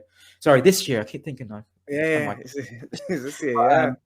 But right, we've gone on long enough though. Thank you so much. It's all right. Now you know how much I enjoy it. No, but this is the kind of podcast that people will put on when they go to bed and things because they know it will still be playing when they sleep. So it's that kind of one. People like the longer ones because people just like to in more different ways than one. Thank you. And it's great because I've picked up some films that I didn't know about. So have I. And I'm sure you guys listening out there can recommend us some as well. Please feel free to comment. I will be putting this up on Spotify, on Spotify for Anchor. No, was it Spotify podcasts now? Yeah. And also I'll be putting this up on YouTube as well in its entirety. So feel free to go. So Chaitaku on YouTube. I'll put the link in, and you can just listen there as well and comment on there too. But and I'll put snippets of it on TikTok too, Chaitaku64. But yeah, thank you so much, Dan, for joining. No, not a problem at all. Not a problem. It's never a problem. I always enjoy this kind of thing, and it's a bit different for me because I get to talk about things that aren't music for once. Yeah, and I'm gonna thank you for that, and I appreciate it on a Sunday morning coming in as well. And I will be chatting to you more as well because I know I've just found out that there's the Star Wars Acolyte show coming out this year. And we should have Skeleton Crew at some point. I imagine. That's filmed and ready to go and has been for over a year. And wow, that should be out eventually. Yeah, I think so. And they just finished Andor season 2 now as well, filming that, so that'd be cool. But we did do Dan and I and Iman also did a Ahsoka review, but for some reason that recording just went out the window, so I apologize for that. But we will do an Acolyte one because that's something that is quite different. And is there a Star Wars movie out this year? I don't even know. No, I don't think there's a movie. I think we're still just going with just a series. I think the next movie will be the Filoni one. Okay. I reckon we're looking at 2025 to 26. Okay, yeah, that's right. I had to make a guess. Just thinking of something. No, and what is it? The Bad Batch as well as last season of that coming out. Yes, which I'm actually. That's probably what I'm looking forward to most. We'll have a chat about that as well. Once I watch all the other ones. But no, thank you so much for that, Dan. You can always catch Dan on thisisvinyl.tap music fishbowl. On Instagram, Spotify, Spotify for podcasters and on TikTok as well. What's your TikTok, Dan? Is it just So this is vinyl.tap again. So it's the same brilliant. thing. This is vinyl.tap on both TikTok and Instagram. I do a bit more long form stuff on TikTok. So it's a bit more like it's like album reviews, any music news that comes up. So it's kind of where the music news section of my podcast that I used to do, or I do when I'm on my own on the podcast, because I've had so many guests coming on. Yeah. I've decided actually I can do a lot of that on TikTok as well. And I kind of enjoy TikTok quite a lot. It's fun, isn't it, when you get into it? Yeah, exactly. So I do things there, and I'm experimenting now where I'm using an AI generator to make album covers to see if they would be realistic for the artist to either have released it, or if they don't release any music anymore, or if they could in the future, maybe we see whether they are actually quite realistic or not. Does the AI do a good job, kind of thing? And then that's a touchy subject for me. With AI, I've got another episode actually coming up soon with my problems with AI, but I'll let it down off this. But no, it's just an experiment, really. I think the reason why it's less controversial the way I do it is because I'm actually evaluating, has the AI done a realistic job or not. I'm actually evaluating the AI rather than I would like this to be an album cover, for example, or I'm doing this for them to use or something, like, it's more just like as a fun thought experiment kind of thing. Cool. But other than that, I'm discussing like new singles that are out, new albums. And I think you even did one where you just really interesting, important stuff like how to clean your records. Which stuff like that is awesome as well. I show people how I do it. I don't always have the best practices because I do things my own way that fits and suits my life. But I show people how I do it, which is at least a rudimentary way for people who don't know. If not more than rudimentary. So it's all bits of advice there. And then obviously, as I say on the podcast, I've got about 5 or 6 episodes recorded, ready to go. I've got all of them ready to go. They're not out yet, but they are coming, and I'm recording next week. I think I've got a week off of recording this week coming up, and then I'm recording on the weekend and afterwards with people. So I've got quite a busy schedule coming up. Obviously, I've just got to try and get it all out before Spotify for podcasters decide to change. Which is going to affect both of us. Probably me more so than you, but I can look for other avenues. Avenues. I can still put up. There's ways around it. It's a shame for you because I use that music and talk feature and things which they're getting rid of. But the alternative is what we can do is we can actually just record the episode with Spotify podcasters. You can export the audio straight and then away, just edit and edit on Audacity, which is cheap because all we're really doing is just cutting. That's all we do. Just the beginning and the end, basically. That's why. But you do the yours is quite good because you've got the little chapters as well. And that's because of the music and talk. That's the music and talk. So without that, so what's going to happen is I'm going to get all my episodes out with the music and talk. I don't know. Apparently, those episodes are going to remain the same. They've said, and you will still hear the songs in them. Obviously, I have permission from all the artists in terms of like my guests. You will hear that still. But what will happen in the future is it'll be more straight episodes, just straight up interviews. So the episodes will also get a bit shorter as well, which is kind of good because I think sometimes they do go on for a while, and when it's an artist you don't necessarily know so much, I think for people they like to have a shorter snippet. I think the music is what keeps them going on the episode. So I think it is good to make it shorter when there's no music. So I think it's in some ways positive. It's just more work for us, really. I can't just do it on the tube, edit on the tube and things like that. I'm gonna have to actually get my laptop out and properly edit now. Which is a bit sad. It just takes up more time, but hey. But still good. That you can add some more bits and bobs to it as well. That's why I guess. But it's easier. You can add things when you edit. You can add like stock music and things like that a lot easier and stuff. So it's a lot easier. I can add in sound effects if I wanted to have them or something. Or if a guest swears, I can actually bleep out the swear word. Things like that. Which makes it a lot easier. So I guess that's good in some ways. But we'll see how it goes when we get there. No, looking forward to it. Thank you. And you obviously check that out. On Music Fishbowl, loads of cool stuff on there at the moment, and but keep going, Dan, and we'll look forward to seeing you in the next couple of episodes. Thank you so much, Dan, as well, and thank you for listening, everyone. We will see you guys soon. I'll make sure that there's not a long of a gap until my next one, but I'll be doing short little reviews and stuff on TikTok. You can always catch me on there, and YouTube.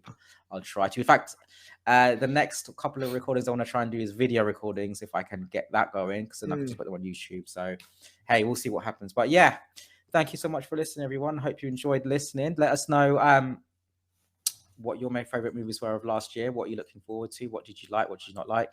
Yeah, feel free to comment. And yeah, we'll see you guys next time. Thank you so much. Yeah, see ya. Thank you very much. Bye bye.